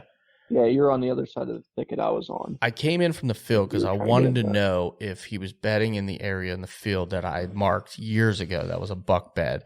It's like the field tears down and there's like some cedars, and I marked a buck bed there, and I was eyeballing it coming in. There was nothing there. So I went past it, and I was going to hunt right there thinking he would come out of that same thicket Joe was hunting, but on the other side. And I just couldn't find a spot that I was confident in. Like, Yeah. I didn't like it. I'm like, these trails are half-assed. There was a big bed in that big high goldenrod stuff. There was a big bed in there, and I'm like, well, he's obviously not there. So I don't know, dude. I was not there was a huge aspen tree, and I'm like, I don't want to climb that. So I was like, I'm just gonna go on the ground. I'm gonna figure something out. So I went around the bend, and there was one oak tree left on this whole property. They've cut, all kinds of oak trees. So there's like one oak tree left. Holy shit, this is, and I've never seen, I still haven't researched. I don't even know what it was. It's like a big leaf with just like little tiny rounded leaves. And some of them are like, just look like splotches of paint. Like if you threw a big splotch of paint on, like they have like crazy shapes, dude. And the acorn wasn't, I don't know really not. They were all caps. So I don't know what the actual acorn looked like. Okay. But they weren't quite a bur oak because they weren't real big. They were, normal size red oak, but they almost looked like they had almost like a bur oak look to them. I don't know what that is. I don't either. And I have to research this tree. It doesn't even look like an oak tree. Looks like some crazy weird tree, but when I got up to it, I'm like, holy shit, there's acorns all over. Like caps all over the ground in here. But well, they probably didn't know either. That's why they didn't cut it down. Yeah, maybe you're right. And I'm looking, I'm like, I can't get in a tree here. Way too thick. But if I sit right under this oak tree, there's like stuff all around it. I'm like, this is perfect ground hunt. And I cut off a limb and made like a little ground blind out of it. And I sat there. I didn't see shit, dude. I didn't see shit. Not one thing but squirrels were eating those acorns. It's like, all right, whatever. You also kind of did a sit at the murder ladder, kind of watching that field, seeing what was going on there. I did a couple nights More prior. like an observation sit. Yeah. I mean, Yeah, it was. It's never only an observation sit when you're in the murder ladder. Exactly. Yeah. Exactly. It's an observation sit with a real chance that you could kill something. I had 2 doe come out in range. I just didn't have any doe tags. And I saw 2 other bucks come out, one under an apple tree across the field, and then one come out of that bottom where I was just talking about hunting. And they were both small. So I was like, all right, well, I didn't see him. He could be in this bottom, but he wasn't really on camera. And we thought maybe we got a picture of him, whatever. I didn't know what else to do. So that's what I did. Well, that same night, Joe gets a picture of a buck going into that bedding area. And we don't know what buck it is. So I'm like, dude, just request your HD photo and see if we can figure this out. Like, you have a Tacticam, you can request an HD photo. So yeah, I got that photo and I Let me was see. pretty sure it was Crooked Tine just because he wasn't like as tall as Brucey. And it's pretty much been those 2 bucks that have been cutting past that camera. But they've been pretty much going through there at night. So he went through their daylight and I was like, oh shit, okay. I'll request the HD photo, but I don't really see the taller brow tines like Brucey got, and it almost has to be Crooked Tine. And that was what, So 4:40 in the afternoon? Yeah, it was like 4:30 or something. It was really So early. Charles said, either you're hunting tomorrow or I'm hunting. I said, all right, well, I'll hunt, but I got to run after at work. So just, pretty much our idea was we're going to get on top of this buck while it's hot because they've been doing like that 2-day thing, 2 days in a row. Yeah, I was like, so, dude, someone has to be in there because I'm not letting this buck come through a second night in a row and not somebody hunt him. You have to get in there, or somebody does, I think is what I said. No, yeah, I was totally okay with it. I was like, okay, well, if I couldn't go, absolutely, you could go in there. But that was kind of just, I'm going out. Yeah, and I hunted there the week prior. I think it was Saturday when it was rainy. Yeah. And I had a little buck come through, but that's about it. But the way this was set up, I was like, man, if I could just get in the right tree, I could cover these 2 trails. It's like an L. If I could just cover both these trails, like 30 yards each, just get in between them. But it is kind of tough. I ended up getting in a smaller tree that night, real small tree, but I had good cover, had a good backdrop, everything, and I covered both those trails 30 yards and had a little fork come through 30 yards away. But go ahead, Charles. Yeah. So I decided, okay, well, and I think I told you, Joe, I was like, you know what? We don't have to be there after. We just need to be there one time when the actual picture is going to be taken. Like, I don't care that I haven't seen these deer in 10 days. Like, I need to be there when the next picture is going to be taken, and I was like, I'm going to go back up the hill to that maple tree. I haven't been in there for a while. I said, I'm going to hunt there. They're in the area. Like, he's going into that bedding area early on. That means to me that he was bedding somewhere between my spot and your spot, and he could go either way. Like, both of these are his favorite pattern. So let's just split up. And honestly, like, the path is pretty much, your path comes to my path. We weren't far apart. No, not at all. What would you say, like 150 yards, 200 yards? Maybe? As the crow flies, we're probably only maybe 200 yards. Yeah, probably 200 yards away. But I have to I e-bike in now because I'm kind of cool like that, which is honest to God, probably my favorite thing ever now. Like, it's so awesome, but we won't go down. So I come in the same trail. We both walk in the same trail. I go up the hill, cut side hill, climb my tree. So I never touch the main trail at the top where the deer go. I never put foot on it. Joe goes down the trail, drops down over and hunts the bottom half of it. And they're bedding somewhere like 45 degree from both of us, somewhere. We don't know where, but they come up from both ways. So I'm like, all right, I'm going to be up in my tree. I'm getting in there early. And I was in there at like 3. So my camera was going off. I was driving there at 3:15. My camera's going off. There's a 8-point in front of my camera at like 3:05 and then again at 3:17. And he's not a shooter, but like if I looked at him enough times, you'd have thought about it. You just never know what happens when you get in that moment. Come on, man. I wouldn't. He wasn't even a young stud. He wasn't a young stud, but he had a frame. He was not a bad deer. He was short-tined, but he had a frame to him. Yeah. So he was in front of my camera and he left. I was like, all right, well, I'm going. And I get in my tree. I'm on the second move and I look down the trail and I can see to my right down the trail and there's a gap. And I'm like, that looks like a deer. That really looks like a deer. I wonder if that's a deer. And I grab my rope and I slide it up the tree. And when I do that, there's one little maple branch that comes off with a bunch of leaves on it. It goes shh, real loud. And he pops his head up. And I'm like, oh shit, it's a buck. And he's looking my direction. But there's a lot of noise cover down there. So like he probably didn't hear me. But he heard something. And he looking around. I'm like, damn, that's a buck. And I can see just antler. But I can't, I can see his main beam. So I know it's a deer. I can see him things moving around. I'm like, oh, shoot. So I get set up. I get my bow up. I'm waiting. He finally works past. It's this little 6-point with like 1-inch nubs coming off his antler. Like this little shitty buck. I'm like, okay, whatever. But I had my bow and everything ready just in case maybe another one comes in too. And I don't want to get stuck where I'm trying to get my bow up and this little buck's here busting me. So he fed off. I put my bow back down, climbed up my next move, got in, got ready. And I'm sitting there and I'm like, okay, cool. Seen 2 bucks. They're moving early. I'm busting Joe's balls. Like, dude, you should be here by now. Like, where are you? You're late as hell. Like, if I was going to know you were this late, I'll just go in your spot and hunt. And then we're giving each other shit back and forth about it. And I'm like, well, I've been in my tree for an hour, so I'm just kidding. But, I'm also pissed at you. Can you please get in here quickly? Because if this deer goes past your camera and you're not here, I'm going to kill you. I'm going to kill you, Joe. Dude, I went up there so quick. I had like cold lungs. Like I couldn't fucking breathe. It's far in. Like it's not that short of a walk. Because the climb before that, I went in that area and I went up with the saddle for the first time. No, one stick, like full climb, one stick, and I was slipping all over the place. It was not a good first. It was kind of a climb nightmare. I didn't really practice as much as I should have going into it. Plus the rain and a small tree and just a complete nightmare. Yeah. So I'm like, you know what? I'm not dealing with that right now. I know there's not many climbers in there. It's more of a saddle area or a lock-on area. But I'm gonna bring my climber in. I don't care. Scumbag. First off.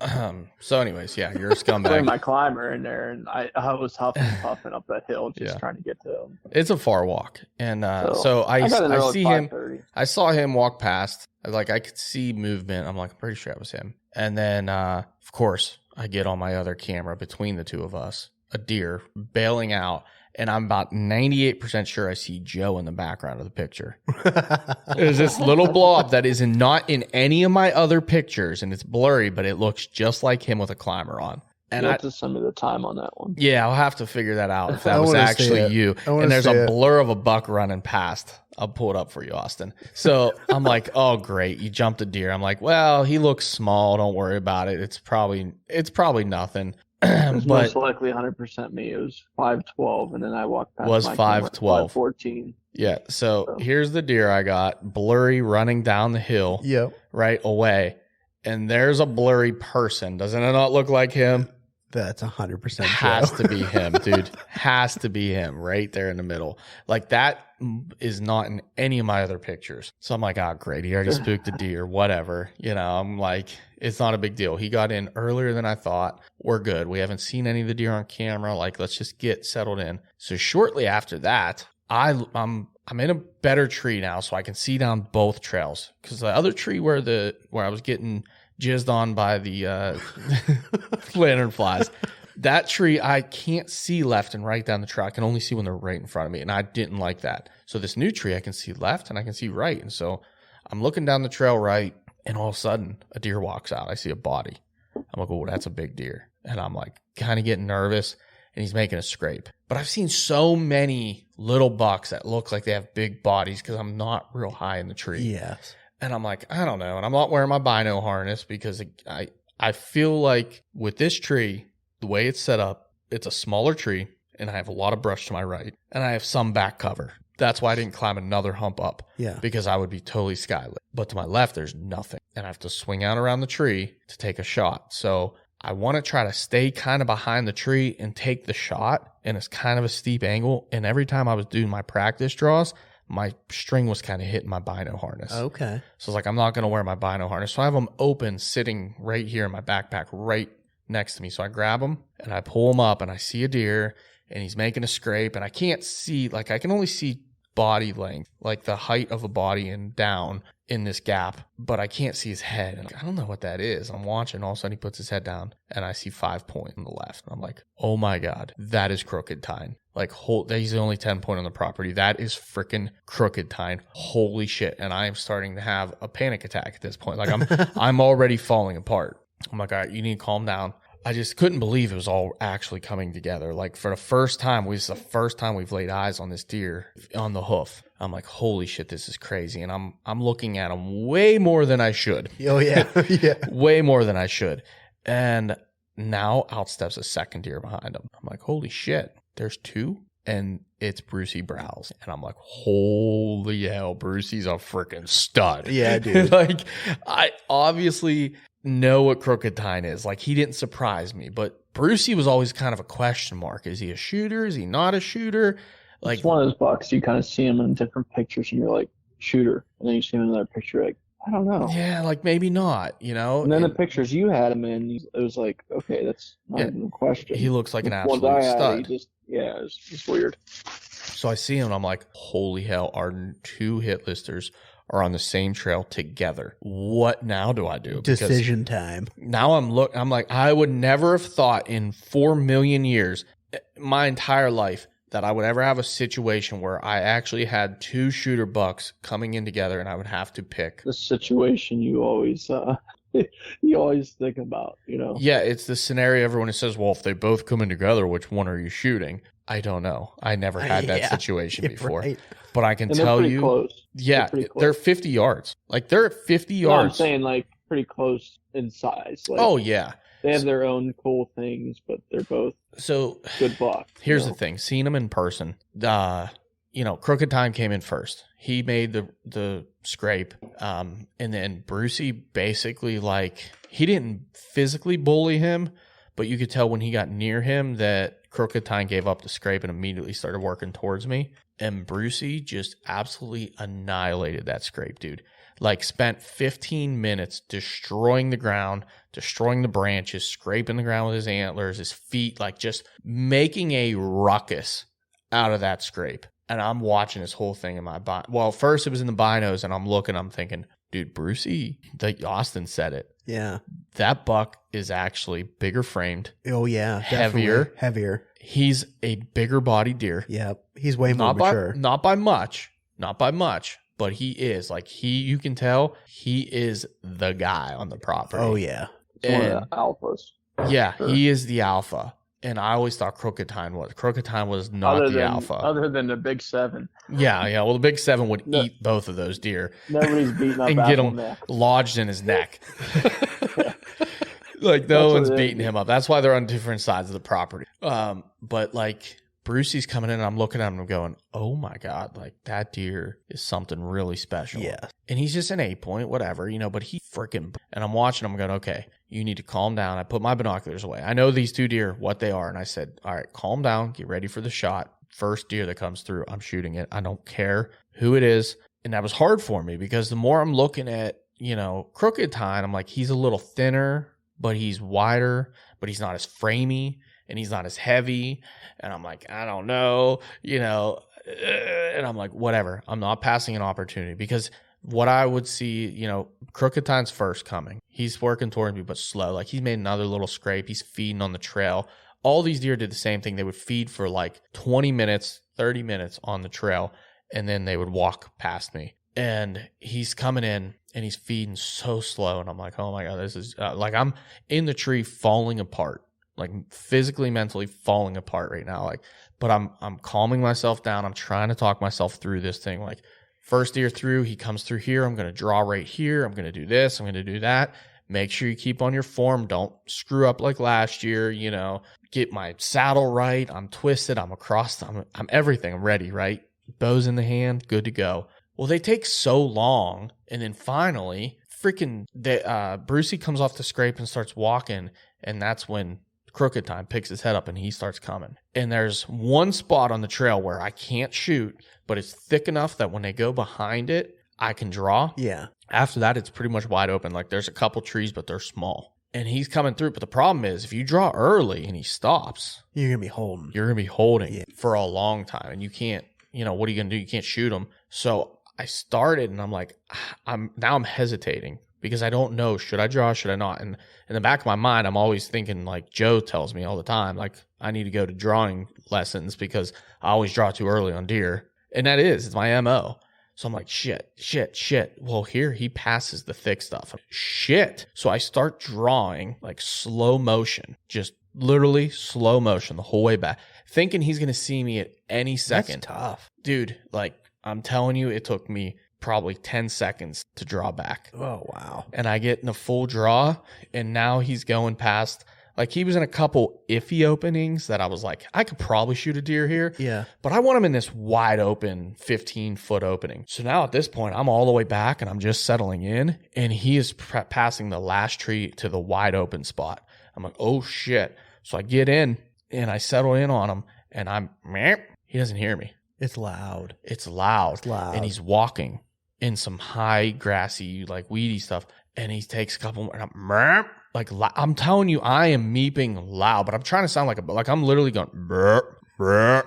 Like I'm trying to sound natural because I'm 17 yards. Remember, 17 yards, and I'm almost ground level with this deer, like eye level with him. You should see how big. Like I'm actually getting worked up. Like how big these deer. I see how worked up you are right now. It's hilarious. These deer look from like eye level. Like Yeah. that. They look so freaking big. So the third one, I'm like loud, and he still like. At the same time, he picks his head up and sees, and as they were coming in, I heard there was another deer over there, and it worried me because I'm like, oh no, I haven't paid attention to that at all. Right? Am I going to get busted and this whole thing's over? So at the same time, like he sees this other buck coming down the hill from the other direction, and dude, he literally come out of his skin, like dropped all the way down and like jumped backwards, and turned his like butt towards me and like contorted. Like a scared cat. You know how the cats like raise their back? Yeah. That's what he did. And I'm like, what in the world? Because when he finally stopped, he's behind the only tree. Now there's a little sapling with like branches that come out parallel. And like I could pick a gap and I'm trying to find a gap. Well, he starts backpedaling. Well, now he clears the trees and they open again. This is perfect. And he stops. He's looking right at the other deer. So I settle my pin in. And right behind the shoulder, which I did right behind the shoulder because I thought the way he was contorted still, like in my mind, he was still kind of contorted away from me, kind of like a somewhat quartering away shot. Yeah. I'm like, this is perfect. Right behind the shoulder, settled the pin in, perfect. Like when I get back on a deer, I don't have that shaky, nervous. I'm rock solid. And dude, I squeeze one off and I hear my string hit my sleeve. Thwack. And I watched the nocturnal go through my sight and track, and he flinches. I think after I hit him, but I saw that red nocturnal bury into him right behind the shoulder. But it's low, a lot lower than I was aiming. Like 17 yards, I should have hit perfect right where it's at. It definitely hit low, and it didn't pass all the way through, but it buried. Like you can tell when I hit him, he flinched down and he just turned right off the trail and just disappeared. Like he just barreled over the hill on the other side, and then you can't hear anything. I can't see anything because it drops down over the hill and it goes quiet, and I'm freaking out. Brucey's over there watching the whole thing go down. Like, what in the world is happening right now? There's this little like 4-point thing that's coming down the hill to my left. He's watching, going, what in the hell is happening right now? They're all watching. I'm falling apart, calling Joe. I called Nina. I'm calling people. I'm like recording the polos. As soon as he called me, I was like, I know he shot one of those fucking bucks. Yeah, dude. Like it was I early, didn't mean dude. to seem like It was early. upset about that, but it was just like more like, I know he shot one of those bucks. I don't call like, unless I fell out of No. the tree or something, which isn't going to happen because it's my saddle. But like I called him and he answered like, I just fucking shot Crooked Tine. I just cried. Yeah. I just shot Crooked Tine. Like Complete. I'm falling apart, dude. And I'm trying to be like, Yeah, like quiet celebrating. Yeah. And I'm like, But, dude, him and yeah. Brucey came in together. Brucey's standing right there. And he's like, well, what, calm down. What do you mean he's standing right there? I'm like, Brucey's standing right there. He's right fucking there. Dude, they came in at the same time. I don't know. I didn't know what to do. I just shot Crooked Tine. I think I killed him. I just shot Crooked Tine. Like, I'm freaking out, right? Brucey's, I'm like, shut up, dude, because Brucey might come down to me. he's like, I don't know what happened. But when Crooked I'm sitting on Tine the other end of his crashed, bedding, right, like Joe's just down over the hill. I'm sitting in the entryway of his bedding. Okay. Like, And I'm thinking, this is the best thing that could happen because he's going to come down here and try getting to safety, mhm. and he's going to walk right past. So and then we double up. unfortunately, when I shot Crooked Tine, he dropped down over the hill, and Brucey took 2 bounds into the woods on the same side of the trail as Crooked Tine did, instead of the other side. Yeah. Because the other side's kind of gets, like, it's pretty open. Yeah. So he jumped into the first security cover that he had. He stood there for a while this other little buck started coming down the hill to investigate what the hell just happened. And then Brucey, after like half an hour, started snorting and like walking away snorting. I could hear him. I couldn't see him. I was freaking out. And he left like not towards Joe, kind of the way they came from. He went west. Joe was like to my north. And I'm like, dude, he could swing around still, like just stay for the rest of the night and we'll go look for this buck afterwards. So hunted the rest of the night, and I saw another buck after that come cruising by. So 6 bucks, I'm pretty sure I saw in total that whole night down that trip, cruising, no does. Joe, I don't think you saw anything all night. I had that fork come through Oh yeah, pretty early. and I had so many freaking burrs on me. I'm trying to get burrs off my legs, and I It's look so- up, and you stand there 30 yards. I'm Yeah. like, oh, shit, that's a deer. the burrs are so brutal down Yeah. there, dude. Everything that's grown up is just like burr city. It's Yeah. fucking Yeah, ridiculous. I think I saw that same deer both times I hunted that spot. So finally, I just put my bow down. I don't have any doe tags. I just shot a buck, so I'm done. Put my bow down, got everything together, dropped my bow down, stayed up in the tree, like really taking in the moment. I climbed down with just a little bit of daylight left. Sat at the base of my tree for a while, just got everything together, hanging out. Poloing you guys, updating everybody, waiting on, and then I'm like, all right, I'll meet Joe at the bottom of the hill. So we go down, meet Joe. I meet Joe. It took like the longest wait of my entire life waiting for him. I'm like, in any minute, I'm like, where in the hell is he? Like, where is his I headlight? scared those deer too, trying to get to the tree. I had to walk through all these freaking tops, dude. It was completely miserable. Yeah, it was horrible. So like, Uh, I'm like, all right, finally, he's here. We drop all of our stuff and we go up the hill. I'm like, all right, now it's 7:30, maybe a little later. I'm like, I shot him right here. He was standing right here. This is how it all went down. I look off the trail the way he crashed over, and you can see like you could clearly see where he had gone in. And I'm looking, I'm like, he jumped over some saplings, had like blood all over the sapling leaves. like right there, there's blood all over the leaves and stuff. And I'm like, dude, look at this. There's blood everywhere. And I'm like, oh my God, this is freaking awesome. We start going a little bit into it, and we're looking at blood like right after the hit zone, and there's this huge down tree that he went over, and Joe's to my left, and he can see my arrow on the other side of this tree, and I'm like, oh, where is it? And he's like, it's right there, I can see it. So the arrow didn't go all the way through on the shot, but as he crashed through some stuff, it pulled it the rest of the way through. Yep. I was like, okay, cool, let's go get the arrow, see what it looks like. And we started to take a couple steps, and we heard a deer get up and like not barrel out of there, but we heard a deer get up and start to kind of slink off. It crashed. Yeah. It kind of crashed a little bit. And I was like, And I'm thinking, like, that sounds like a wounded deer crash, but Mhm. we're in some really nasty shit. I think any deer would crash through this if it's trying to get away from us. yeah, we're looking. There's a lot of deer on this property, so Right. let's just keep going. And I was a little bit nervous when we first jumped the deer. Obviously, you hear that and you know your deer kind of went that way and you're like, oh boy. So I'm kind of listening. It's, it's dark, so you don't know which way he kind of went, but you're listening like, I think he went to the right. So we start following blood down and it's great blood. And we get down within 50 yards of where I hit him, if that. And there's what looks to be a bed. Pretty sure it's a bed. Pretty confident. Yeah. It was a big bed.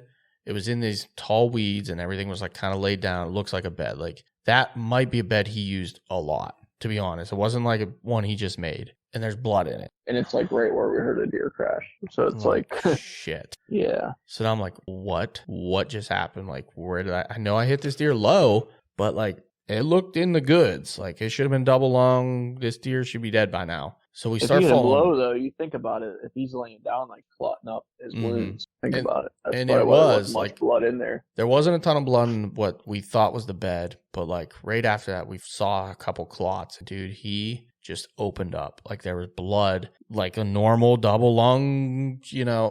Now I take it back because the blood wasn't like the real pink, bubbly, like lung blood. It was watery and it was definitely a low hit blood, but almost like a little bit darker chest cavity blood. I'm thinking, did I nick the bottom of the heart? Did I get, some of the liver? What in the world did I actually hit? Because it wasn't that far back. So I'm thinking it has to be maybe I nicked the lungs, bottom of the lungs, and maybe I got a piece of the heart. Because in my mind, I'm still thinking he's quartering away, So I'm like, we were kind of jumping back and forth on the track. Like I'd pick it up. I'd start just almost a speed walk, like it was pretty stand up. Mm-hmm. And then I would like fade off to one trail or something, and Charles would pick it up ahead of me and he'd jump out ahead of me. And then there were certain points where he'd be going down a hill and he's gushing, and I almost just let Charles out in front of me because I don't want to see this deer first, Yeah. I don't want to be that guy. Crazy blood, dude. Crazy blood. Yeah. And when he first went down that first hill,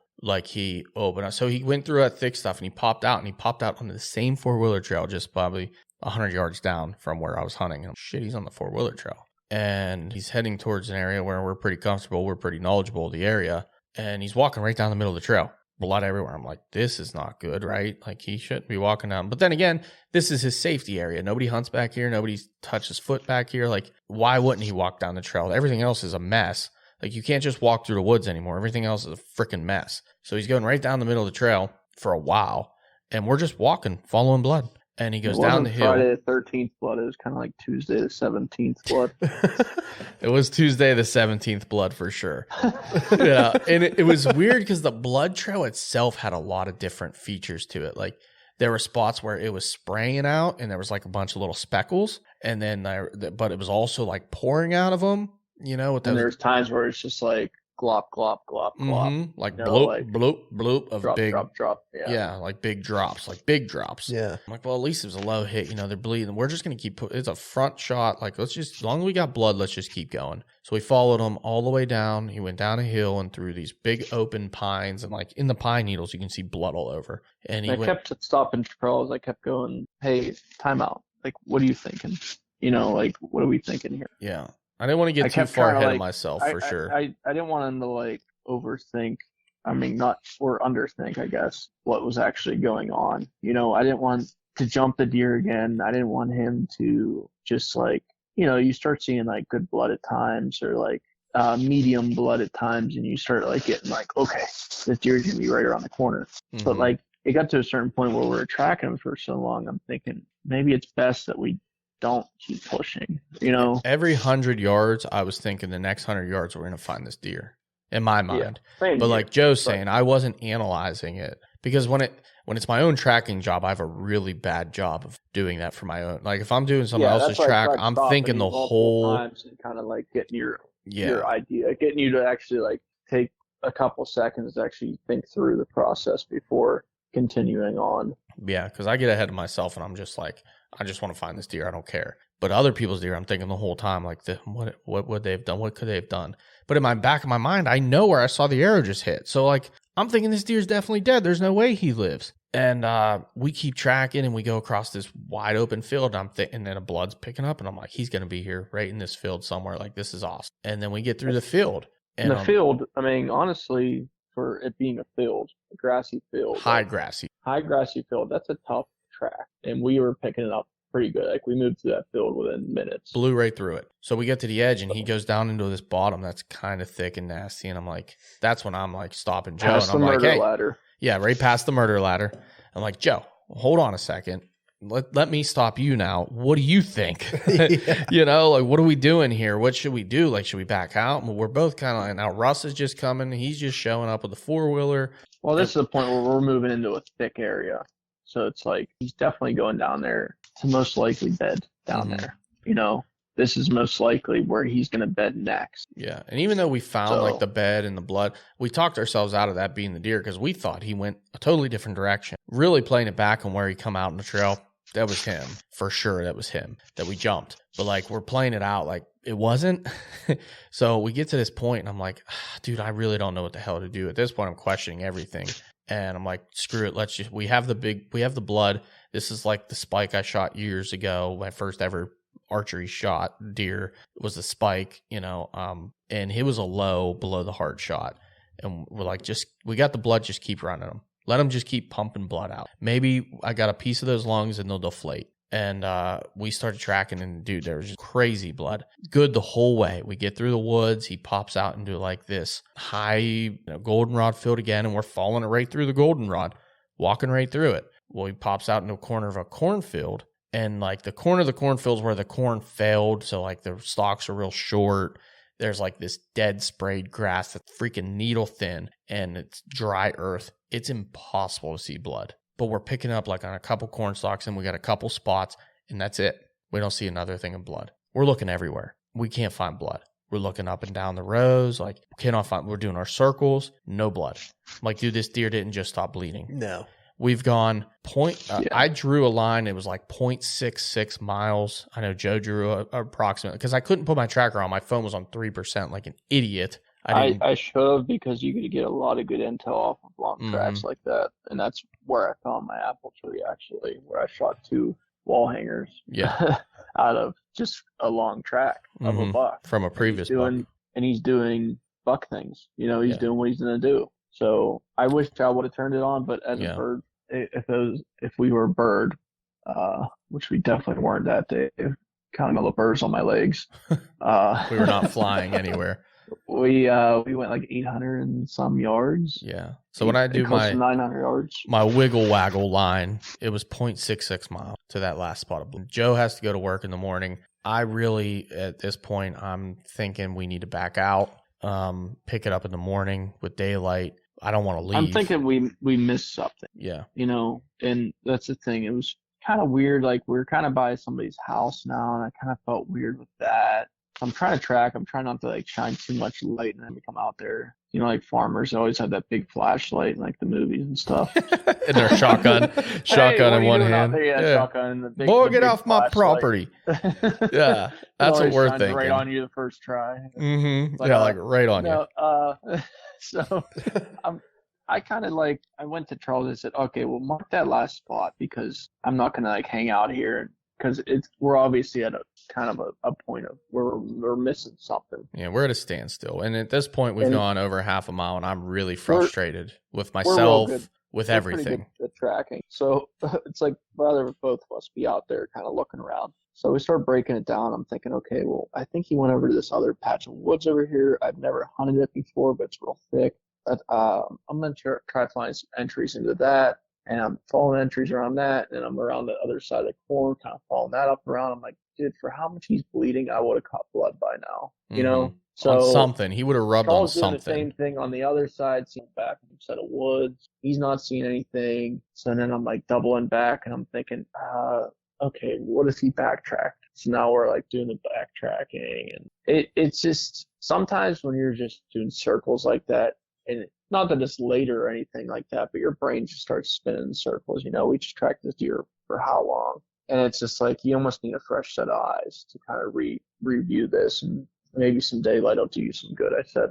So Yeah, so I was frustrated. I didn't want to leave, but I knew it was the best call at the time. So, of course, Joe being Joe, he starts crashing through some stuff. I'm like, screw that. I'm going to follow the blood backwards because we would just walk through wide open woods to get over here. So I got back and I tried to actually, before I left, I went down the other side of the cornfield just to see if he did double back, and I didn't see any blood again. And I'm like, damn it. Like, I should have followed you. We should have just like stood on each side of I think that's my new technique now. Like backtrack, but like each of us go on each side of the blood and kind of see if it ever veers off. Yeah, different direction. I should have done that, but I actually hunted in that area a couple of times, and I had a line distance of like where I should go. But to get to that line of how to get out, I had to go through nasty some shit. Stuff. I was like, I ain't doing that. I was about ready to walk down that dude's driveway and just go back that way. I didn't even care at this point. Like, I was freaking frustrated, like at myself and everything, right? So we go back and we're done. Like, and it wasn't late. It was what, 9 o'clock, 8:30? Joe, you would know better than me. Probably 9 something. Yeah, so in an hour and a half, we just covered over a half a mile track. Like, that's how much blood there was. It wasn't a difficult. Sometimes you can't cover 50 yards in an hour and a half. That's you know true. what I mean? Yeah. You're just finding your little, we covered a ton of ground really quick. I was like, okay, let's just give this deer a little bit more time. You're right. In my mind, I don't think I said it out loud, but like in my mind, I'm thinking we should give him a little bit more time, let him expire. I don't know what I did, but obviously it wasn't the shot I wanted it to be, or else we would have found it by now. So, unfortunately, Russ drove all the way down with the quad. He had to load it back up and leave, and I was just really upset at the whole situation. So next morning, of course, I have to work. Like, I have my 8 o'clock meeting. We just got bitched at because the week before I was in a tree stand until 7:58. So I was on the call, but I was also driving home in my truck and I wasn't paying attention. So we just got bitched at, like, hey, these meetings, you have to be on, cameras on. Like, we only, one meeting a week, yada, yada. I'm like, shit. So 8 o'clock's my meeting. I have to get payroll in for the day, or I don't get paid. Nobody gets paid. I'm like, shit. So I wasn't going to sleep anyways. I get home. I start prepping payroll till 2 a.m. Like, I'm keeping my mind off things. I'm staying occupied, staying busy. I'm working. So I was like, all right, whatever. Played a couple video games. I'm like, I'm just going to go to bed now. I'm done. I'm going to bed. It's like 2:30 in the morning. Woke up the next morning at 7, got the rest of the payroll all about done. Got on my call, talked to my boss. He said, yep, after payroll's done, you can go. Perfect. Had my meeting. Of course, it was like 50 minutes. It's a half an hour. It's like 50 minutes long. I'm like, this is ridiculous. End up wrapping up at like 9:15, payroll and everything done, submitted, out the door. Like, all right, me and my dad are going to go, which was good because he didn't want to wake up early anyways. It really doesn't get daylight, like true daylight, till like 8:39 anyways. Because like, even though you can see and shoot at 7:15, 7:20, it's not like blood tracking light. Yeah. You know what I mean? Yeah. It's like blood a funny lights, like the sun has to actually be up. 100%. Or else you're still using a flashlight in the morning. 100%. Like, weird. So I'm like, all right, no big deal. It's cold. It was like 42 degrees that night. So me and my dad jump in our own trucks, because at this point I've also contacted Todd Stewart from last year, who had Lucy, who helped me get my deer, helped me track the deer I didn't get on that property, and also helped me find my Ohio buck last year. So I had him in my back pocket. He had a track at 8 o'clock. He actually, I was in my truck heading to the property. He called me. Hey, I got done here. What's going on? I said, well, we haven't gotten there yet. We haven't started looking. He said, okay, I got another track in Gibsonia. I'm going to head there. Let me know once you get there what you find and if you need me or not. Cool. Perfect. Got him in my back pocket. So we get out to the property. I thought Russ was hunting this whole time. He actually never made it out hunting. He slept in. Did not know that. So me and my dad get out there. We start going in. I'm like, all right, let's, my dad, he wanted to go to the last spot of blood, and we were going to try to look for blood because it was bleeding a lot. But normally he's just the guy that goes through and starts looking for the deer, kind of like he knows the property better than any of us. And that's his thing. He's colorblind. He doesn't see blood very well. So I start going back to the last spot of blood. I told him where it was. We kind of got separated. He's checking main trails going through. I think he was deer scouting. I'm going to be perfectly honest. Because he's telling me about all this sign he found. And I'm like, were you scouting or looking for the deer, Dad? So I get the last blood. And I'm texting Russ updates the whole time. Like, hey, we're thinking he's in a tree stand. Hey, we're looking now. We're meeting up at last blood. Okay, I'm checking my trail camera. And I'm going to head down the cornfield towards you looking for blood. Perfect. All right, cool. So I get to the last spot and I'm looking around. I'm looking at the toilet paper markings and I'm trying to figure it out. and I'm checking the same trails kind of that we checked the night before, but now I can actually see deer trails. So I'm checking them for blood, and I'm not seeing anything. And I'm like, dude, this doesn't make sense. He could not have gone through these trails without rubbing on something, if nothing else. Yeah. There's no blood. I get a call from Russ, so I picked it up. Hey, what's going on? He said, hey, bud, I got your buck over here. I'm like, what? Are you effing kidding me? I'm like, what do you mean? Are you serious? He's like, well, unless there's another 10-point around here that somebody shot. He said, yeah, pretty sure I got your buck right here for you, bud. I'm like, dude, I was like freaking out at this point, like jumping up in the air like a little girl. Like, I just take off sprinting. I'm like, where are you? Like, where the hell are you? He's like, I'm up at the top of the totally opposite side of the cornfield. He's like, yeah, I came out the trail. I was walking down the cornfield, and I was just looking up and down deer trails going into the woods for blood. He said, I looked up, and I literally just saw your deer laying there. I thought he was alive because his head was like propped up against a tree. He said, I thought he was alive, and I was going to shoot him, but then I realized it was your deer.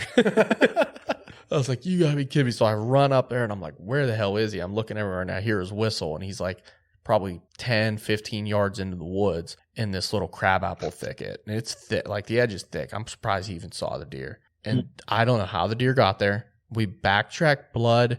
He J-hooked into the bed. I know that. That makes sense. And he died in his bed. Like, I'm glad we left because we would have bumped him again. Yeah. He J-hooked in, and he was literally bedded there looking the direction we would have been coming from, down that edge of the corn, even though it was the opposite side. So we don't know how he got in there. We have the blood coming out into the cornfield, and then it's a mystery how he got there. We don't know. Honestly, if we would have bumped him again, I don't think he would far. No, he probably wouldn't have went very far. He lost a lot of blood. But yeah, we don't know how he got there. We don't know if he backtracked. The best guess is he backtracked somewhere and then cut into the corn or went down. Because I ran down that edge. I didn't look for blood. I was running to get to my deer. And I got up to him, man, and it was just like, I was in awe. Like, I couldn't believe there he was, Crooked Tine. We walked into him. We were there 15 minutes. Awesome. And found the deer dead. Like, told Todd, like, hey, man, we found him. Thank you. Appreciate it. You know, obviously jumped on the polo, told everyone buck down. You guys got a video. I was texting you and stuff. I was like, send me pictures right now. And I had some pictures, and I was sending some texts out to people, but I was like just pulling in the moment, like just sat there like forever, like deer in my hands. Like, I can't believe this is freaking Crooked Tine. I don't like the last 3 years have been insane with me and Joe, like targeting, actually for the first time ever, like targeting deer and then killing them. Yeah.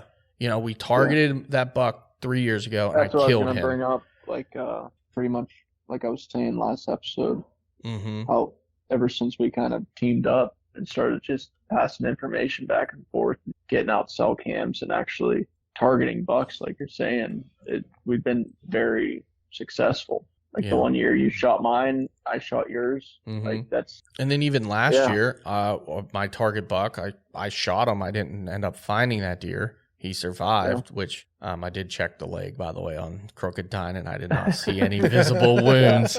So I doubt it was him. He wasn't tall enough. Enough, he was just, he had like the same patterns as the deer I shot last year. You know, he had the same patterns. He was kind of approaching the camera in the same way. Like if I took two pictures side by side, they almost look identical deer from the, you know, the angle and everything. But, you know, it was just like crazy that this was the deer since August. That's the other thing. Like these other deer, we didn't have them on camera all year round.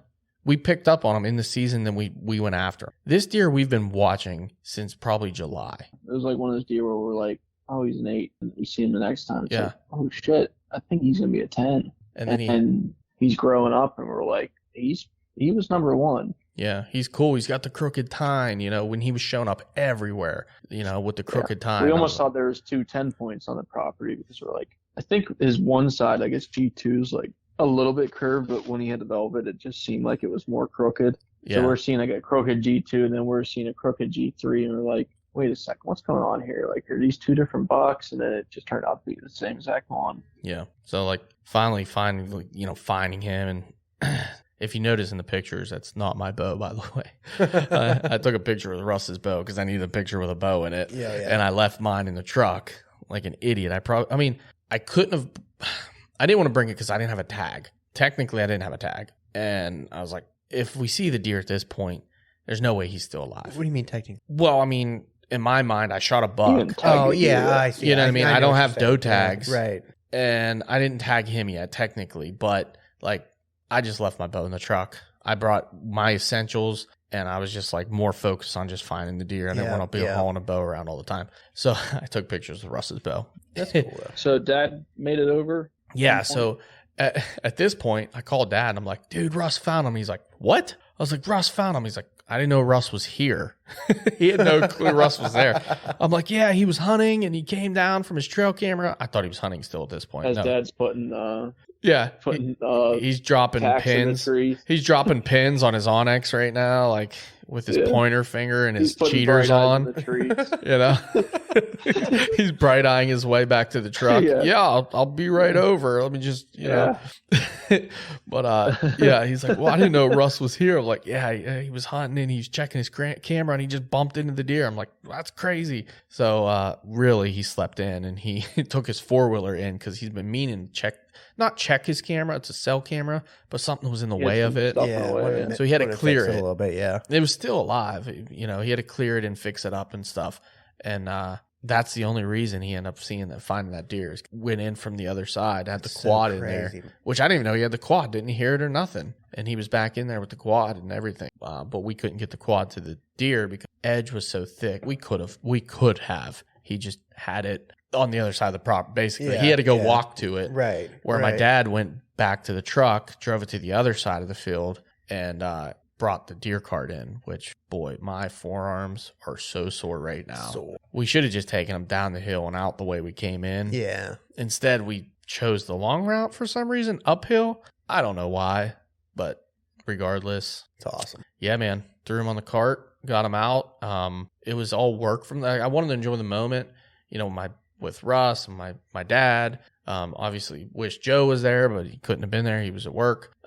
But like bringing that home, and then it was all work from there because it was going to be 60 degrees that day. And it was already up to like mid 50s, low 50s. So I had to get the deer home, cape them out, completely process them, quarter them all out, dude, I got so much meat off that deer. Tons of neck meat. Like, oh yeah. He had so much meat. When you cape a deer like that, especially a big buck, like you get so much neck meat out of them. Crazy. Dude. Like, you start digging your knife down there, like, wait a second, there's more back there. You know? There's like layers of it. Yeah. You pull out like this big chunk, and obviously it's all grind, but geez. I mean, I've heard people make roast out of them. You know, I would have to really clean them up though, because they got some nasty, gnarly, like big. I'm texting you're not answering, and I'm like, "What you look like in person?" Jesus Christ! Yeah, everyone's blowing me up, dude, and I like it's my hard phone's to tell because it's like you see this deer on camera so many times, and like some pictures, just like I said, they look different than others. I'm like, what's he look like?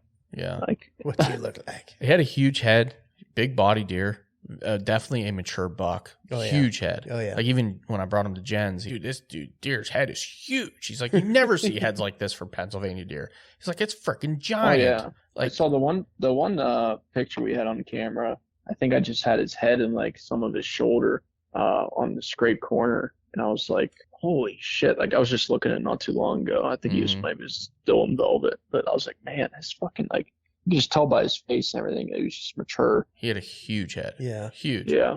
So I got them all cleaned up, and everyone's blowing me up. But when Joe apparently was calling me, my dad was carrying my jacket. My phone was zipped in the pocket. Yeah. He's like, someone's calling you, but I don't give a shit. You know, just a typical one, Dad. And he's scouting the whole way out. Look at this sign. Look at that sign. Look at all the deer tracks here, and look at this. Because he doesn't hunt there anymore. He hasn't really hunted the property in a couple years. Yeah. That was like his bread and butter forever, you know, and especially that side of the property. Nobody's been hunting it for a long time. So I'm sure that'll change. There'll be some ladder stands up over there in no time. I promise you that. I promise you that. So that's awesome, which is cool because that's, flatter ground. It's easier for him definitely to navigate and hunt over there. Nobody really hunts over there. Who knows what's over there? Yeah. But yeah, man, it was so cool. I had a lot of work ahead of me, and I was trying to get back to my real job and get back to actual work. Yeah. Like my boss did me a huge favor, let me go find my deer, and then I had to get back to work. So I felt bad. I left everyone kind of on read, like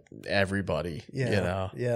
It's been a crazy couple of days, man. Everything's been freaking nuts. So, But yeah, Crooked Tine's down. 3 does are in the freezer. And I don't know what to do with myself. So I'm thinking I'm going to take advantage of the fact that I have West Virginia license. And I think I'm going to spend some time and try to shoot a buck in West Virginia. I don't blame you, dude. Even if it's a 4-point, I don't give a shit. Why not? Yeah. It's either I drive 45 minutes to shoot another doe in PA, which I've done a million times. Yep. Or I go try to shoot my first ever deer in West Virginia 45 minutes away. Save it for gun season. I got 4 tags up the camp for gun. There you go. So that's the plan. And then Ohio comes in October 29th. I can put my full focus into Ohio now. That's awesome. I'm so freaking jacked.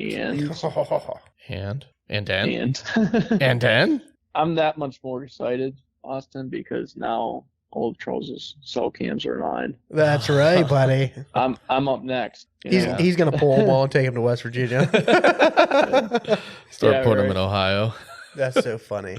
Oh man. No, they are. I mean, I'm definitely not giving. I've already said, we have a property that I kind of have the permission on up north, and it's like I already told him. I told Sam. I said, hey, you want to go up there? Just let me know when. I'll sit right behind you in a tree and film. I'll sit with you and film. That's it. Like, I just want to get in the woods. I really don't care. I don't care to go hunt in West Virginia. Like, my wife doesn't want me to hunt anymore because I really have been hitting it freaking hard, pretty consistent, even during the week after work and stuff. Because you got to take advantage of this weather and the fact that the daylight savings hasn't hit and whatnot, Like I can and I can get out right now easily after work, and get up in a tree plenty of time. Yeah. So I don't know, man. I'm definitely looking forward to the rest of the season. I think I'm very excited about the potential of getting Joe on Brucey now. That would be sweet because that deer is a freaking toad. That would be sweet. Yeah. I think he would definitely, anybody would like to have that deer. And really, other than him, Teardrop potential. I'd like to see Joe shoot old Brucey, dude. Dude, Brucey would be great, but if he shot Teardrop, I would probably be pretty upset with Joe just because he always one-ups me. That's you know what I mean? That's the coolest thing, though. Like, Teardrops, having a deer, like, I don't think we've ever really had 2 years of intel come back. Yeah, because he's easy. What I'm saying? I don't know. The deer I shot this year could have been any of the deer from last year. We don't know. That's what I'm saying. Like, we haven't had, like that's that buck. Like, we're pretty sure that the Big 7 was the Big 6 last year just because of his body was so big last year. That's definitely the same. And he had deer. that big fork. But other than that, I mean, it's kind of hard to say. Yeah. With some of these deer, other than obviously Teardrop, you got a big freaking tine coming out of his eyeball. Unless we find one with a huge wound in his arse. Yeah. Then we'll know. Yeah. We'll know then. But even Brucey had like a wound this year, something. Even if Mutant came back this year. Oh my God, dude. If Mutant, Mutant, that wolf. Oh yeah. Cool deer, dude. That deer is freaking real huge. big one side, and then the other side was just garbage. But that really deer cool. is something special. Yeah. But that's the story, man. That's the year so far. And we're not even into like the rut yet. Deer are definitely smelling ruddy. Oh, yeah. I jumped a buck going back. So that night I didn't mention that part, but I jumped a buck going back in to get our stuff because Russ drove us around and dropped me off in my truck. And I had to walk in. And this is why I called Joe an asshole about this climber, because I had to walk in and grab his climber and throw my backpack on it and throw my saddle back on. And I almost died like 6 times riding my e-bike out. Dude, it was a nut because all that weight on my back. Yeah. Drive to saddle hunt from now on. Oh yeah, that thing. I threw that in a landfill. My climber captive. Your climber's in a landfill right now somewhere. I'm sorry to tell you. You're done with that. Never again. It kept like hitting the back tire when I would go, lean back. Dude, miserable. It was miserable. I'm mother effing him like the whole way down the trail. But that buck I jumped, dude, you should have. How stanky. Oh, he was making a scrape too when I bumped him, and he ran on. I freaking smelled him for 100 yards down that trail. That's crazy. 100 yards. I'm like, I still smell this deer. Like he had to have come down this trail. He was so rank. That's awesome. It's gonna be good, dude. It's gonna be good. This could be one of them years. I'm excited. Yeah, that's what I was kind of saying earlier. I didn't want to give it up, but like these deer daylighting like this year. Like I was going to say, it was just a matter of time, Mm-hmm. It was just a matter of time. And I told Charles after I called him the day he found him, I said, dude, like I knew you were in the ball game, like that was actually a really good idea going where you were, because think about it.